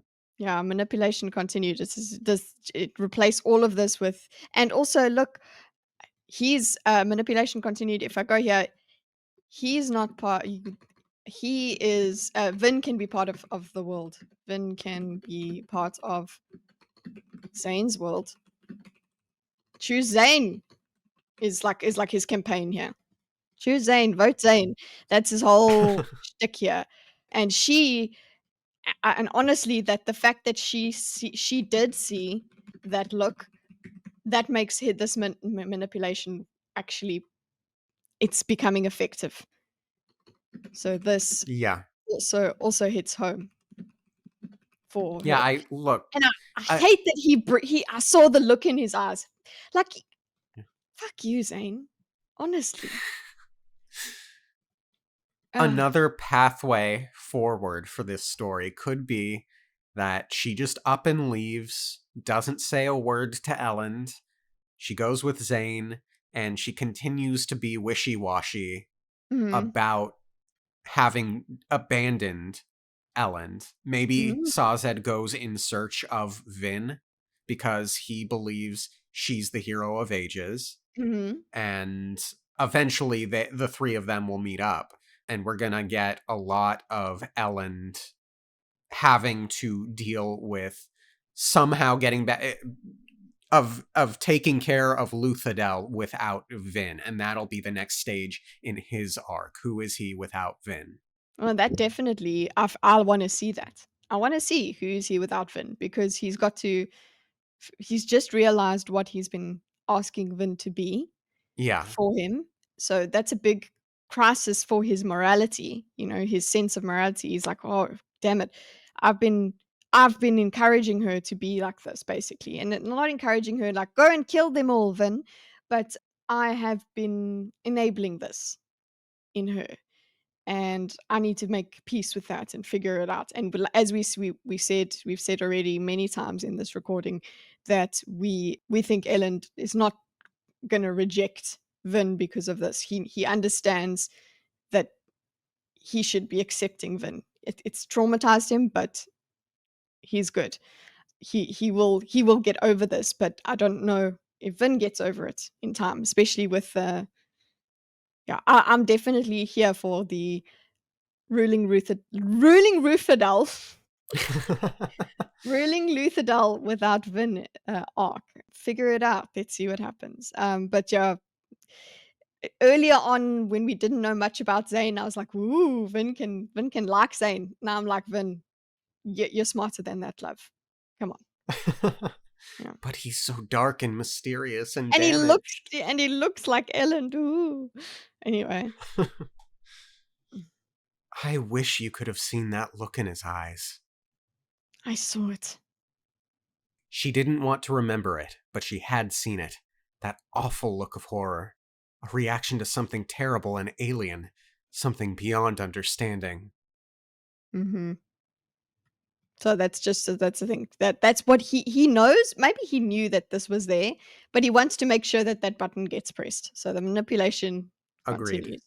I And don't so believe that he wasn't in the room in some mm, fashion. yeah. He He could have he been saw a looking from a lot of it. window. Yeah. Yeah. And, he might not even see okay, yeah, he had 10 enhanced eyes, probably you could see the look in the eyes, but you could probably see Ellen's whole body's visceral reaction to what he had just seen. So he's just using it against Vin. It's so sinister, it's so gross, 'cause and he believes he's justified in all this manipulation. It's just helping her see. He's just telling her what she needs to hear. Absolute. Yeah. And by the way, I was re listening to our last chapter. Mhm. I think the last chapter was with Penrod, Straff, and Zane. Yeah. And everything you were saying about Zane just having his own machinations that Straff Mhm. just isn't aware of, and that Zane is just doing his own stuff now, Mhm. finally sank in. Yeah. Yeah, he's got his own schemes upon schemes, and it's highlighted very Yeah. much so in this chapter. Yeah, we see what his scheme was because we were wondering, like, okay, so we were trying to figure out, like, why would Zane do that? Why would Zane do what he did? So it Hmm. was like, okay, and also a lot of the time it was like because he's insane. But you can see this is what he wanted. He wanted the attack to look like it was from someone else, so he could convince Vin it was from someone else, it wasn't him. Yeah, He could do this whole plan, this whole conversation was what he was setting up when he did this whole assassination. yeah. And Mm. yeah, maybe it was my misinterpretation of Zane's earlier chapters, but I thought, for the most part, that he was consigned to doing Straff's will, essentially. And I know he was looking for an out, but I Mm, didn't, I guess, actually think that he would work against Straff or do something that would cost Straff so much to manipulate Vin to mm, to help him with his out. I kind of figured he would just continue wheedling away while maintaining his duties as Straff's Mistborn. okay, so you just hadn't latched onto like for me the thing that I get that in his attempts to kill his father, that he is absolutely okay with Straff's downfall, but he wants a lot more steps to happen in between. He doesn't want to be the actual guy that kills him, as although he like yeah. Anyway, and you see him. That's why. Do you agree at after listening back a little bit that he did basically warn his father to go and get himself cured? I don't know if you No, disagreed. Yeah, because I he's like I he's like, "What's the time? It should be taking effect by now." That sort of thing. I well, suppose I he's 'cause indulging in that moment too. I don't know if Zane knows how Straff survives the poisonings. I don't know if he Mm. knows about Amaranta or not. So Well, I don't. he knows that knowing about the poison will help in some way, however it does. But yeah, you're right because he does say, "Wow, father, you're remarkable." I suppose, yeah. But now he does. Yeah. Anyway, let's get back into we've got so that was we've got yeah, the last there's a parting gift. Yes. I can't be Elend, but you don't want me to be. Next time, be prepared. And he hands her 2 minutes worth of atium, and I hope so much so that we get Vin doing Duralumin atium at some point. Damn. She would have to be in quite a situation, a predicament to take that risk because that's burning atium at okay, atium's already got a horrible burn rate, okay? It's quick. Right? And then a huge duralumin atium burst, I don't know. That's I'm spending that 2 minutes in 2 seconds. But That's what here's the thing. duralumin In is. Yeah.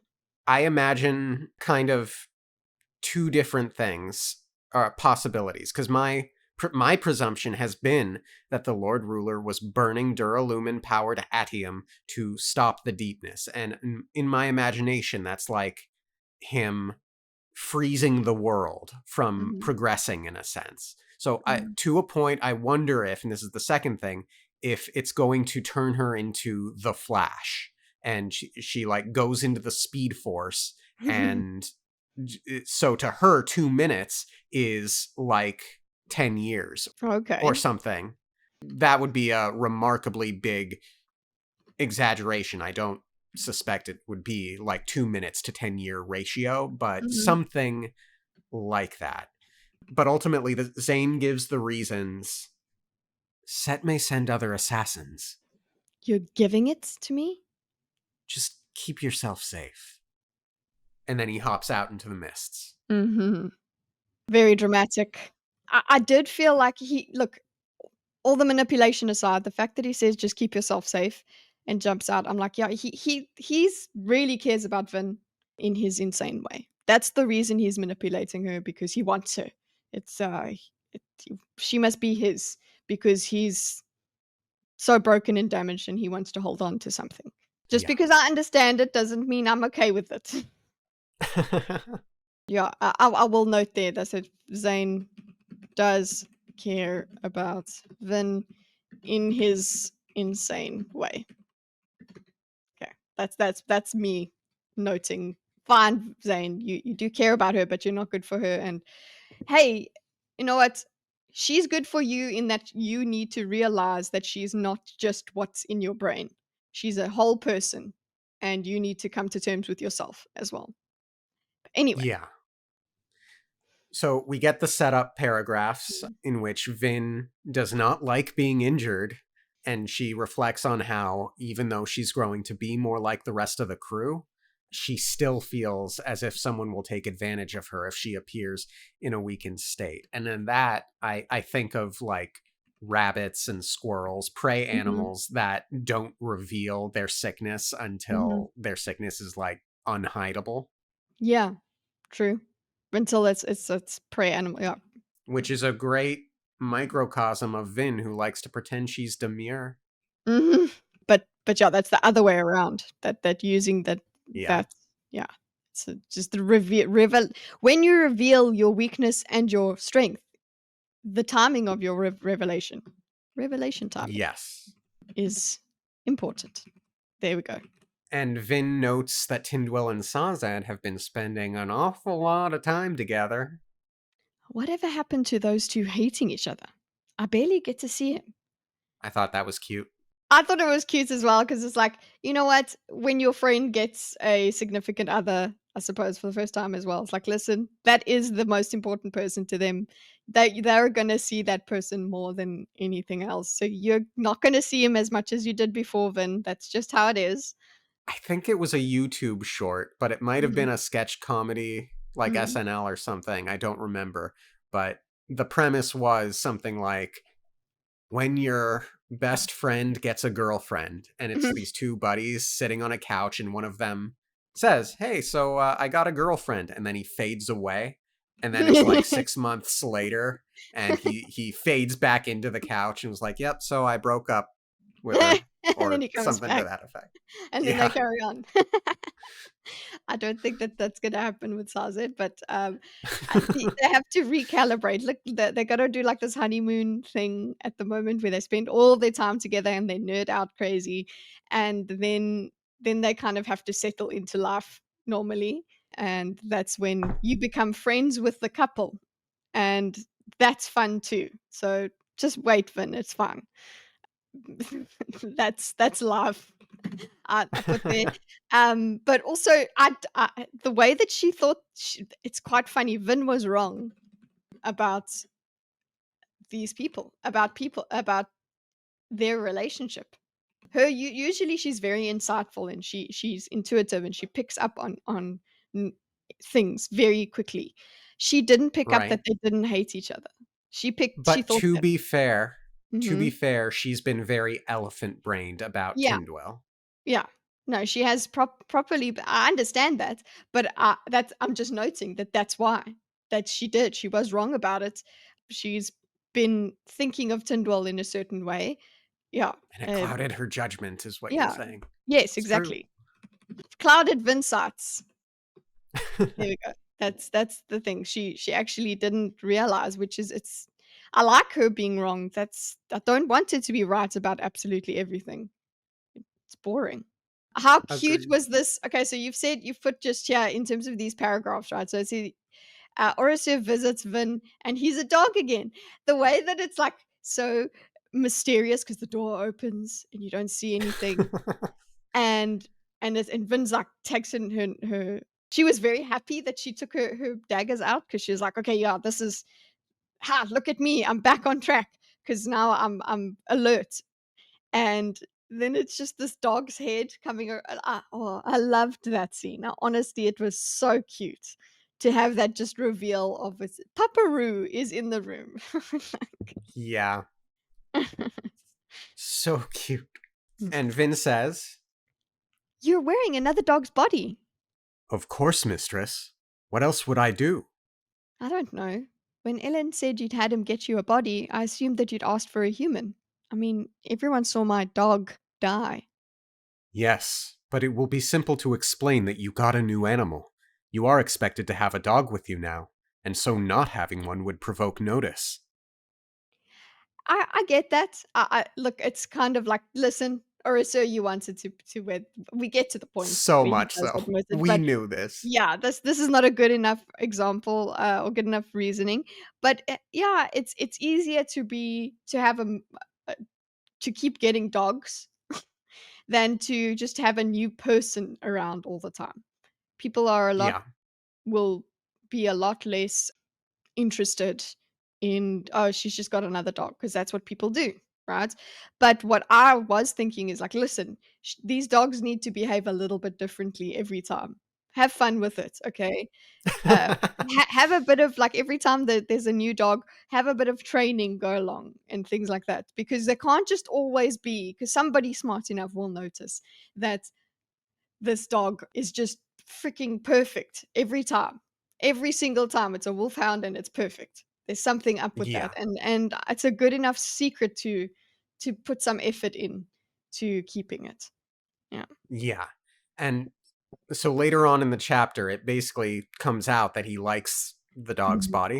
And Mhm. I've been wanting to make this comment all week, so I'm just going to shove it in here now. It occurred to me that Mhm. Orosaur picking the dog's body could be another parallel for the safety versus freedom Mm. dynamic. If we choose to view the contract as a form of tyranny Mhm. and the dog's body as a sort of Ooh. freedom for his personality. Yes. And you from the beginning, you were like, "This will give him space to be himself," because he's always been modeling himself over the human that he's got to be, and that was part of the contract. Now choosing, his within the contract, actually, he is choosing to use a dog's body. He's he is choosing to have freedom. I love that. I love that insight.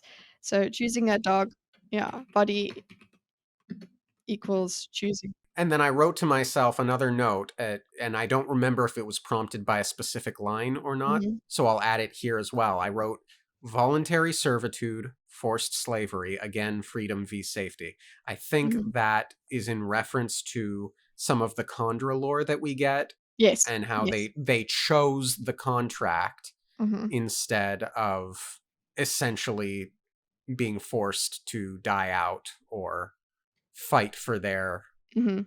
selves. They chose Straff essentially. Yeah, they chose look, voluntary servitude is it's slavery. It's like, I'm not fighting back. That's all. It's still Yeah. servitude. So, Yeah. So just this theme repeating across several different histories, mhm. several different characters. It's Yeah, this is people's really, really good Sanderson. Yeah, the thematic beauty of it. It's like it's peoples, as in, like, cultures, and then individuals as well. That's what Hmm. I love about the thematic weaving that he's doing here. Agreed. So she's been put back on her trousers and whatever. She looks back at her dresses. At times when she looked at them, she thought she saw the gorgeous white gown hanging there, sprayed with blood. Tindwell was wrong. Vin couldn't be both Mistborn and Lady. The horror she had seen in Ellen's eyes was enough proof for her. Mm. But I mean, this is not a serious argument, but you could just not ingest metal.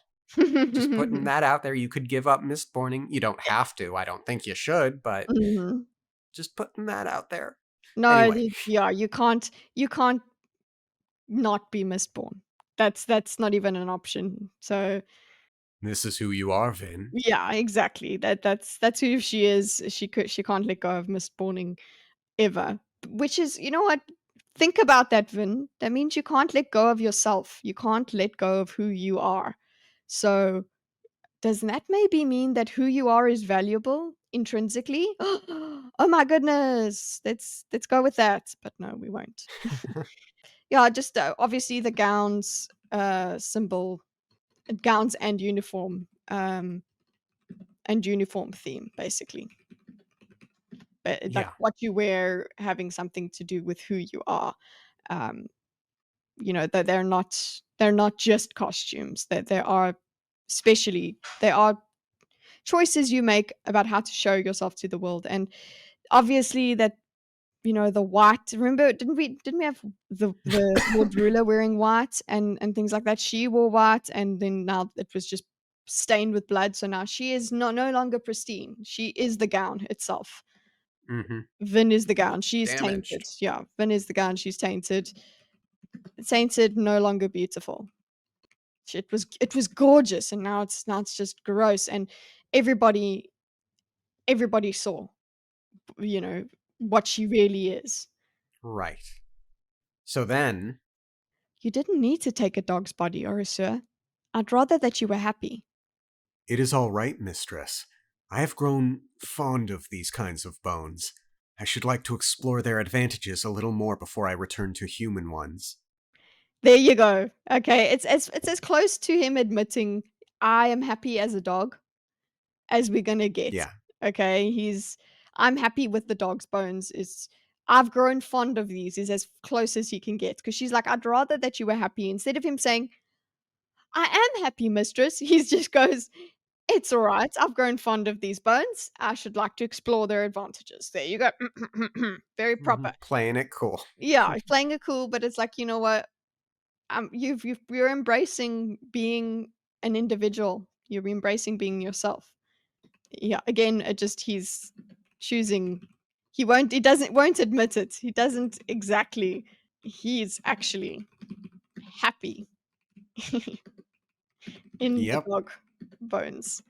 Or why? Oh, and they don't talk about why. Like he gets to be a person, whatever. He's not opening up about it, but we understand what he means by this. This is a very Vin thought here. He chose a darker dog because the previous one had white patches and things. Yep. But this one is for sneakier sneaking, which is great. They're so in sync. Yeah, sneaky, and also I would say he now chose. It's quite significant that he chose. He chose the body basically. It's significant. He chose the dog body, yes, but he's now improved on Vin's choosing. Vin's he's innovated on her decision. So it's like it's his now. He's like, you know what? Actually, this improvement, I wanted it. So it's like he took initiative. He chose the body. He took initiative. Yeah. It So just the adds. old Orosaur, Yeah.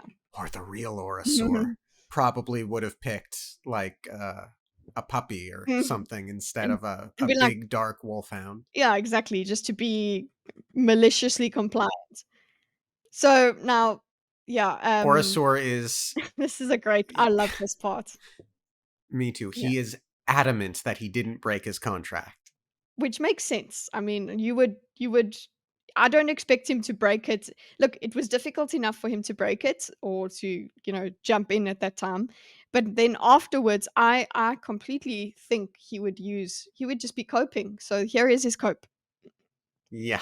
Well, go on. Horace, thank you for what you did for me. I fulfill my contract. I've been in other fights. You never intervened in those. No, I didn't. Why this time? I did what felt right, mistress. Even if it contradicted the contract? Orosaur sat up proudly on his haunches. I did not break my contract. But you attacked a human. I didn't kill him. We are cautioned to stay out of combat lest we accidentally cause a human death. Indeed, most of my brethren think that helping someone kill is the same as killing, and feel it is a breach of the contract, but the words are distinct. I did nothing wrong. I love, Thou yeah. thou doth protest too much. I love the way that he sits up. I like the dogness of him sitting up on his haunches and things like that. Like I know what that looks like. but so having this dog basically like, hey, listen here. That's basically what this dog's body language is saying. I found it very endearing, and you know what? Let him cope. He has to. It's a big deal. Vin, I like that Vin does say, well, thank you anyway. So Yeah. he And he needs again, to know that she's grateful. yeah, I still have a little bit of skepticism as to whether or not he broke Zane's contract. I don't know about Mhm. the Khandra contract, like governing the whole human Mhm. Khandra relations, but I still wonder whether or not Zane said, if she dies, let her die, or if Zane said, if it looks like she's gonna die, step in. Because it Yeah. really could be either or. Yeah. Obviously, the only thing that Vin has any perception of is the contract. She thinks he's under her contract, basically. And the normal general T's and C's of a contract means don't hurt humans or don't Yeah. get involved in combat. So the moment still stands, despite Orasur probably not being Orasur, like based on Vin's information. Again, that I love the duality of it because that even with him betraying her or being on Zane's contract or something, they still get to build their own relationship, and that would lead to whatever he decided to do in this situation. Yeah. It could be, Yeah. I suppose, if it could weaken this, that Zane did tell him to protect Vin, so he was just fulfilling his contract by helping. That would be lame. I want this to be some sort of breach, but I suppose it still is. Helping someone killed is the same as killing, and and feel it is a breach of the contract. The fact is, he blurred the lines on purpose here. I think the moment still stands. It's earned, I suppose. Agreed. And if that man you tackled had broken his neck, Then I would have returned to my kind for execution. then you did risk your life for me. In a small way, I suppose. The chances of my actions directly causing that man's death were slim. Thank you anyway. Orasor bowed his head in acceptance. I like that there was the thank you anyway, because we need that for their relationship. And then, of course, the Agreed. big reveal here is They can be executed. mm-hmm, they can kill each other, clearly, Yep. for the relationship. Yeah, Condra can kill each other. So they can be killed, number one, but they can kill each other. That's what I also understand. But it seems like there must be a process. There must be a process Yeah. for that. Like, it's an execution. It's not just, oh, by the way. It's not just, oh, boom, next. You know, there's a trial or something. I don't know. It seems like there must be a lot of admin that happens there. They can kill each other and they can be killed. How the hell does that work? We don't know. But that's what Vin takes from this as well, even though she does say thank you. Yeah. As we've covered, Mhm. he admits that they can be killed, and obviously Vin notes that. Mhm. But Orasor doesn't want to say more because he doesn't want to reveal Condra weakness, which makes sense. Mhm. And Vin understands that she doesn't push in that way, but she does push in a Yeah. different way. Doesn't pursue it. He does say the phrase, "We aren't immortal." Mhm. Immortality speaks of not aging. Mhm. So Yeah. I wonder if a Condra execution is like, we're going to lock you in a box for 1,000 years until you die of natural causes. And yeah, until you expire. Yeah. Maybe. Again, that makes me wonder if, like, they extend their lifespan through atium because Mhm. they are paid in atium. Yeah. I mean, there is always the off chance that you pay for Condra with atium because they are that valuable. Mhm. But no, I think there's a more magical reason. Yeah, that I do think there is some way, and that mechanism is possibly that atium is what extends their lives, Yeah. like up until dead. Then I'll just put here note atium as possible life extension for Condra. But you couldn't have been killed by swords or staves, right? Correct. Though our flesh looks like yours, and though we feel pain, beating us has no permanent effect. Then why are you afraid? Mistress? Why did your people make the contract? Why subjugate yourself to mankind? If our soldiers couldn't hurt you, then why even worry about us? You have allomancy. So allomancy can kill you. No, it cannot. But perhaps we should change the topic. I'm sorry, mistress, this is very dangerous ground for me. I understand, but it's frustrating. There's so much I don't know about the deepness, about the legal politics, even about my own friends. Okay, there's a lot to undress there. Mm-hmm. I think, is this the first time she articulated to Orasor that she's thinking about the deepness? Thinking about it, yes, but she has been researching it. Remember when she was nerding out and stuff? He knows that. I remember the scene you're referencing when she was studying and on the ground, and I remember her talking about Alendi, but I don't remember if she articulated She used the her word. specific thoughts on like why. I'll have to revisit that scene. Yeah, if she said the deepness. But look, he could have been reading as well what she was looking at. So you could That's also, true. yeah. But And it would make sense to me that he would sneak a peek into what she's doing if he's there. especially if she's spying. Yeah, yeah. But then the other thing to note is he says that Allomancy cannot kill Khandra, so Duralumin his Oh ass no. is more of an extreme torture method, Yeah. I think, than possible killing. Yeah. That there's a very specific phrase here, because it does sound like the Mistborn of old. Well, no, because they were saying the Mistborn of old can detect Khandra, not that they Mhm. could kill Khandra. Yeah. And he did say Allomancy can't kill. No, it cannot, but that doesn't mean they're not afraid of Allomancy. So Allomancy doesn't have to kill them for it to be scary. Yeah. So that's what she gets from this. She's got to figure out, okay, so it can't kill, but at the same time, it's the reason you're worried. What does it do? So this becomes a question for her in this scene, and she's just frustrated, and I understand. And I don't find like the reason I put here is that she doesn't push too hard in the over here. The fact that she said she does have questions further than when he says, this is dangerous ground for me or whatever. She does still ask further, but I don't feel like she pushes too hard.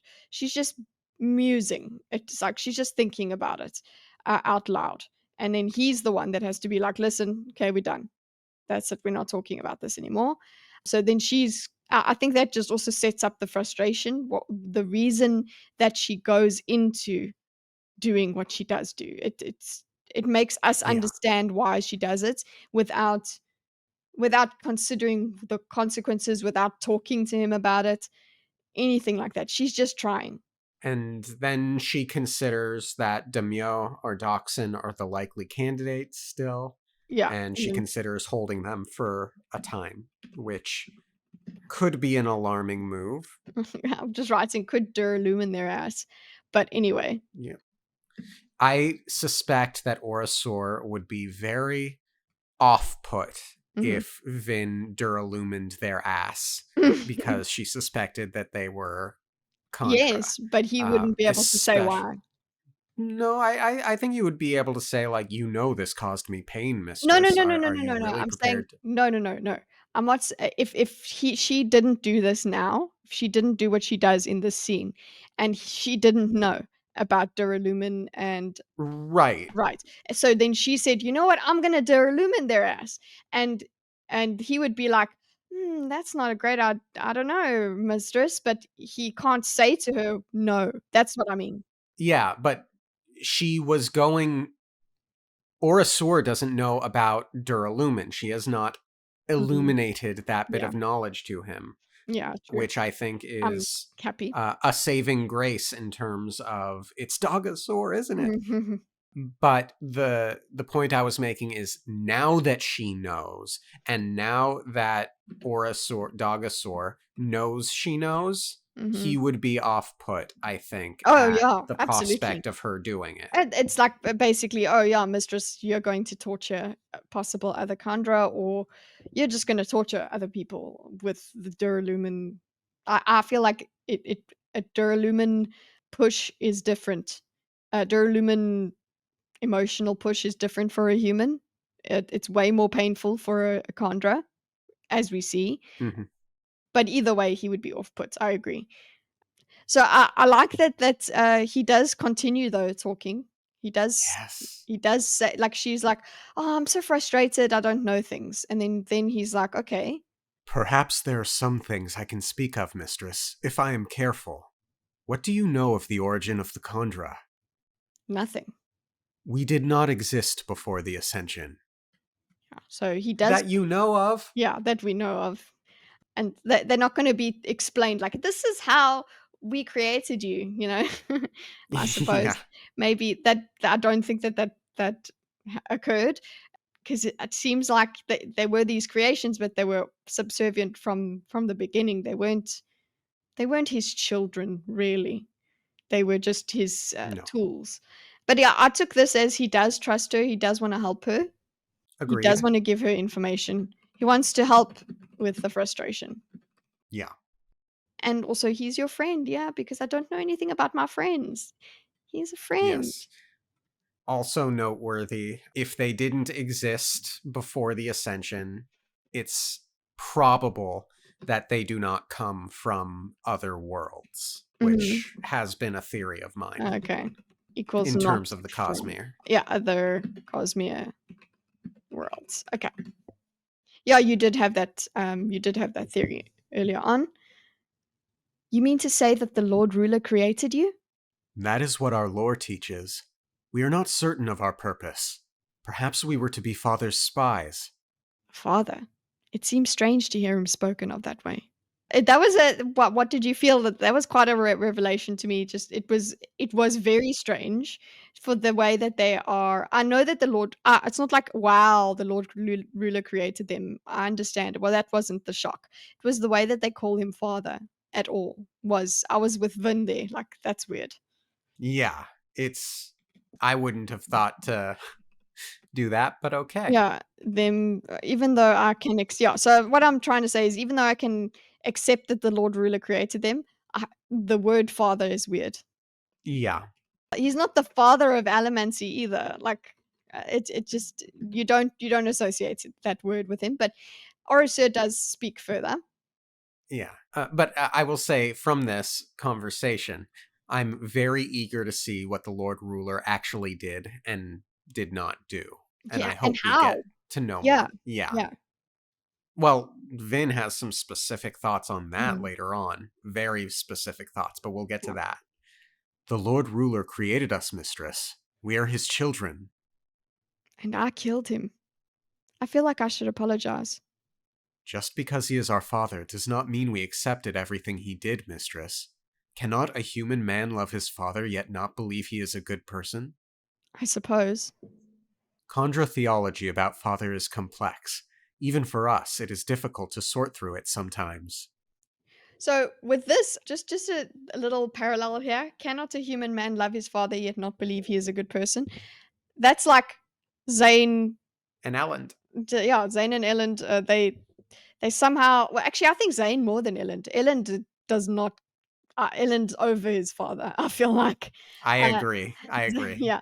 Zane, on the other hand, he kind of still He has. wants love from his Yeah, father. yeah. He wants love from his father, and he seems to think that Elend got it. Elend knows that there's no love possible from his father.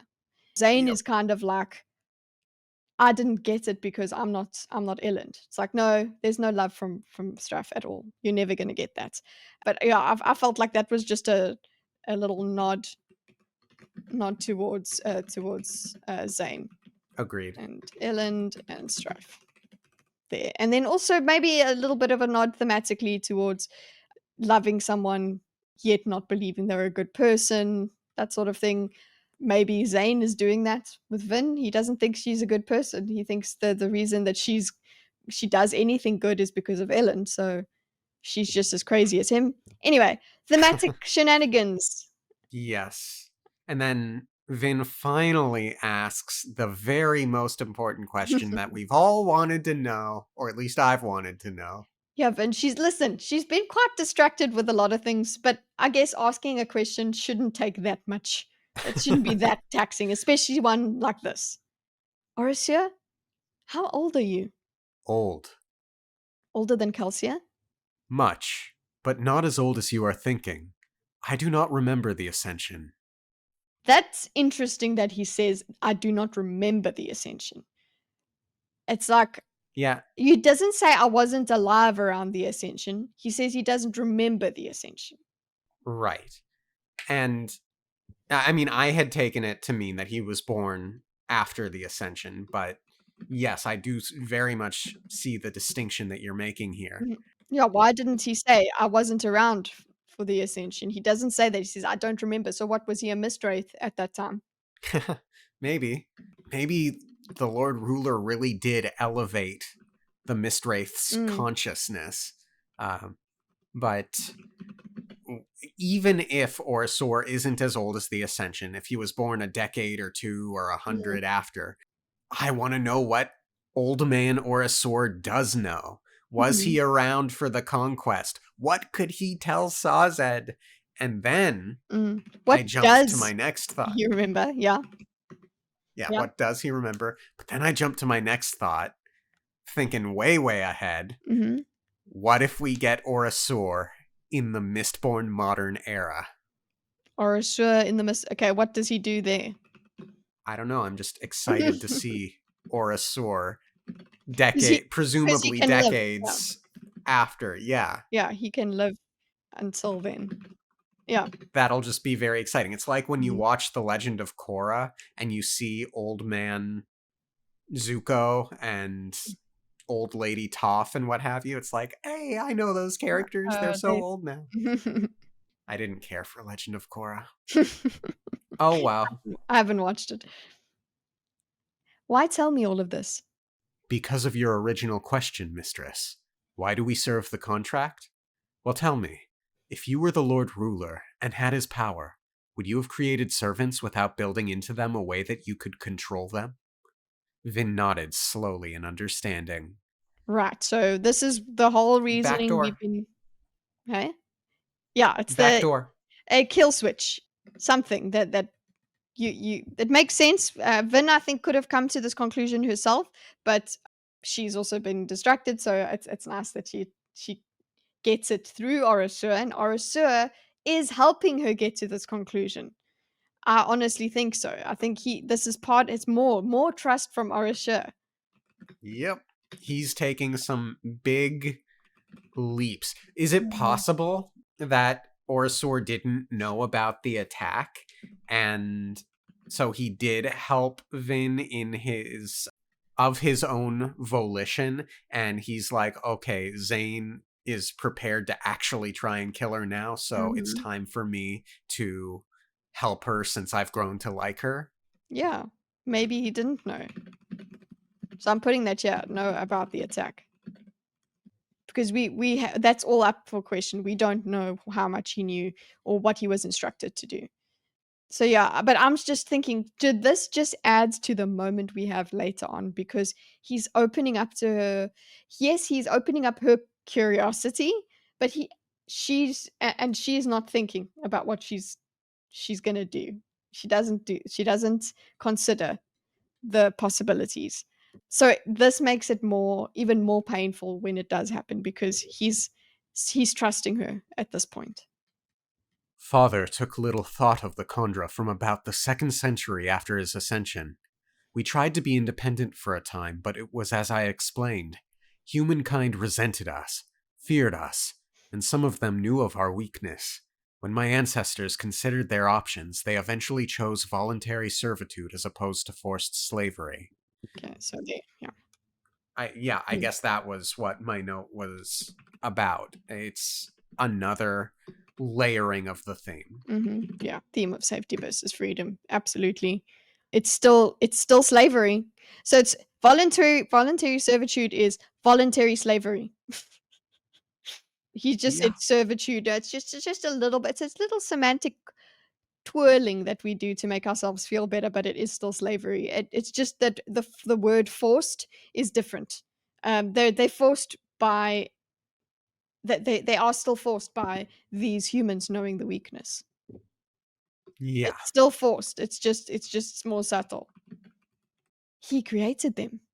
Vin thought she had always shared a bit of Kelsier's view regarding the Lord Ruler, that he was more man than deity. But if he'd truly created a completely new species, then there had to have been some divinity in him. Yeah, I think that's reasonable. Not so much. There's Well, some divinity. shard of Yeah, shard of what was the phrase? shard of the Almighty. No, shard of eternity or something. Sliver of infinity. Sliver of infinity or something like that. So he he got.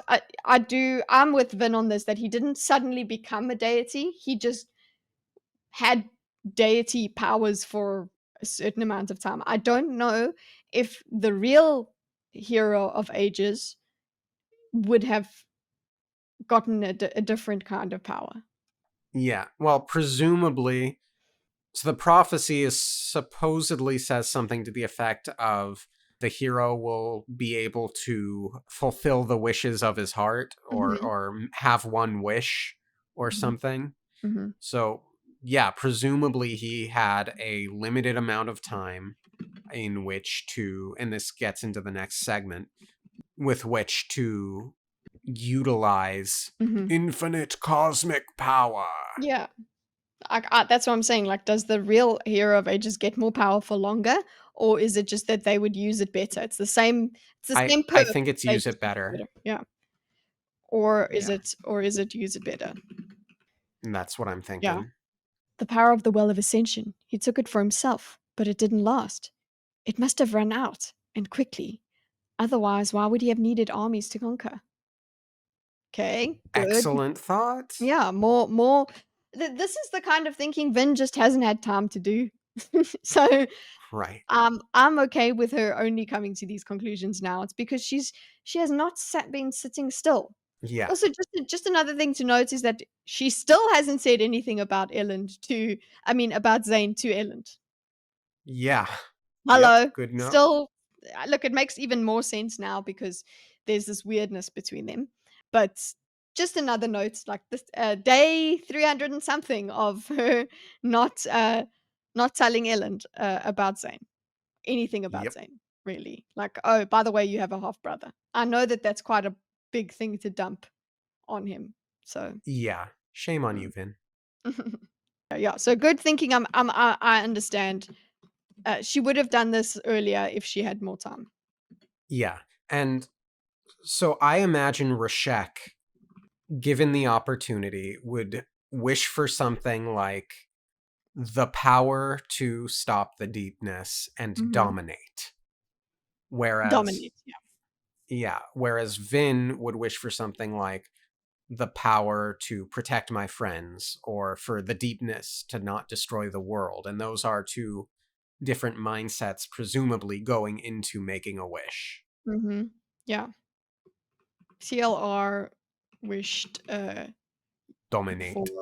dominance. Vin would wish differently. Yeah. Does this mean you're leaning a bit more towards Vin being Hero of Ages because you're thinking this way? No. Okay. I've written Vin off. But yes, this segment says an initial burst of power, the ability to create, to change, perhaps to save. He'd pushed back the mists, and in the process, he'd made the ash begin to fall and the sky turn red. So something he did, and I think it was the negativity of Mhm. wishing for dominance that fractured the world, Mm. so to speak. Fractured isn't quite the right. It broke the world, and he got his power to push off the deepness, but Yeah. clearly, like, he wasn't the one meant to do it. Mm-hmm. So he did a half job, basically. Yeah. He'd created the Khandra to serve him, and probably the Kolos too. He might even have created Allomancers, and after that, he returned to being a normal man. Mostly. The Lord Ruler had still held an inordinate amount of power for an Allomancer, and had managed to keep control of his creations, and he had kept the mists from killing. So, all of these lines of prose Mm-hmm. read to me as true. This is, to me, revelatory Sanderson. He is revealing to us these things through the prose rather than it merely being supposition from Vin. Vin's perspective. And it is filtered through her perspective, and Mm-hmm. well done, but I also think that this is not unreliable narrator. I think what we should do, what you're supposed to do with this, is take this for truth until further notice. Get it confirmed or not, but this is basically the going hypothesis, and it's all we have to go on. So we're taking it for truth ourselves. And look, it could be wrong. I'm okay with a twist, really, but at this point, I'm with you on that. I'm taking this for truth, and we'll see how that gets confirmed or altered along the way, or informed. Like there's more information about this that we still need. Agreed. Until Vin had slain him. Then the Kolos had begun to rampage, and the mists had returned. The Khandra hadn't been beneath his control at that time, so they remained as they were. But he built into them a method of control should he need it, a way to make the Khandra serve him. And it's the same for the Kolos. Mm-hmm. Have that Yes. thought? Same for the Kolos, Vin. What? Hello. I mean, I Uh, guess they already know that Jostes can control them somehow, but yeah. look for their off switch.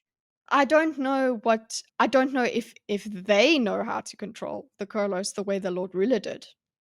That's the thing. I So agree. there is some way. So in the same way that Kandra can be controlled through the contract by normal people with Atium, I feel like the Kolos can be controlled by normal people with Atium somehow. But the Lord Ruler slash really powerful Elements can do something to the Kolos and do something to the Kandra. Agreed. Just because they're currently under control doesn't mean that that mechanism of control is the one the Lord Ruler was using. I So agree. yeah. So Vin contemplates what Orasur told her and what the Lord Ruler could do that others could not. And inquisitive, testy Vin, she cautiously pushes against his emotions a few times and then burns Duralumin. Mm-hmm. Duralumin his ass. She illumined his ass. But now listen, just I really enjoyed the description of what it's like pushing against his emotions and nothing happening. So I'm like, yes, Vin, you could have actually maybe spoken to him and asked him about that when you were looking for the other Chandra, right? Because remember, she's completely of the opinion that it's someone else. She does not think Dogasur is a thing. So that she should have been trying to experiment with him, but I suppose that she had too much respect. She wasn't going to do that because I think for me, if I'm looking for the Kandra and I'm going to use emotional allomancy to figure out what it's to figure out whether they're Kandra or not, I'm going to need to know what it feels like to try and emotionally allomance against a Kandra and see what it's like, and then go forth. But she didn't even try that. She hasn't even done this before.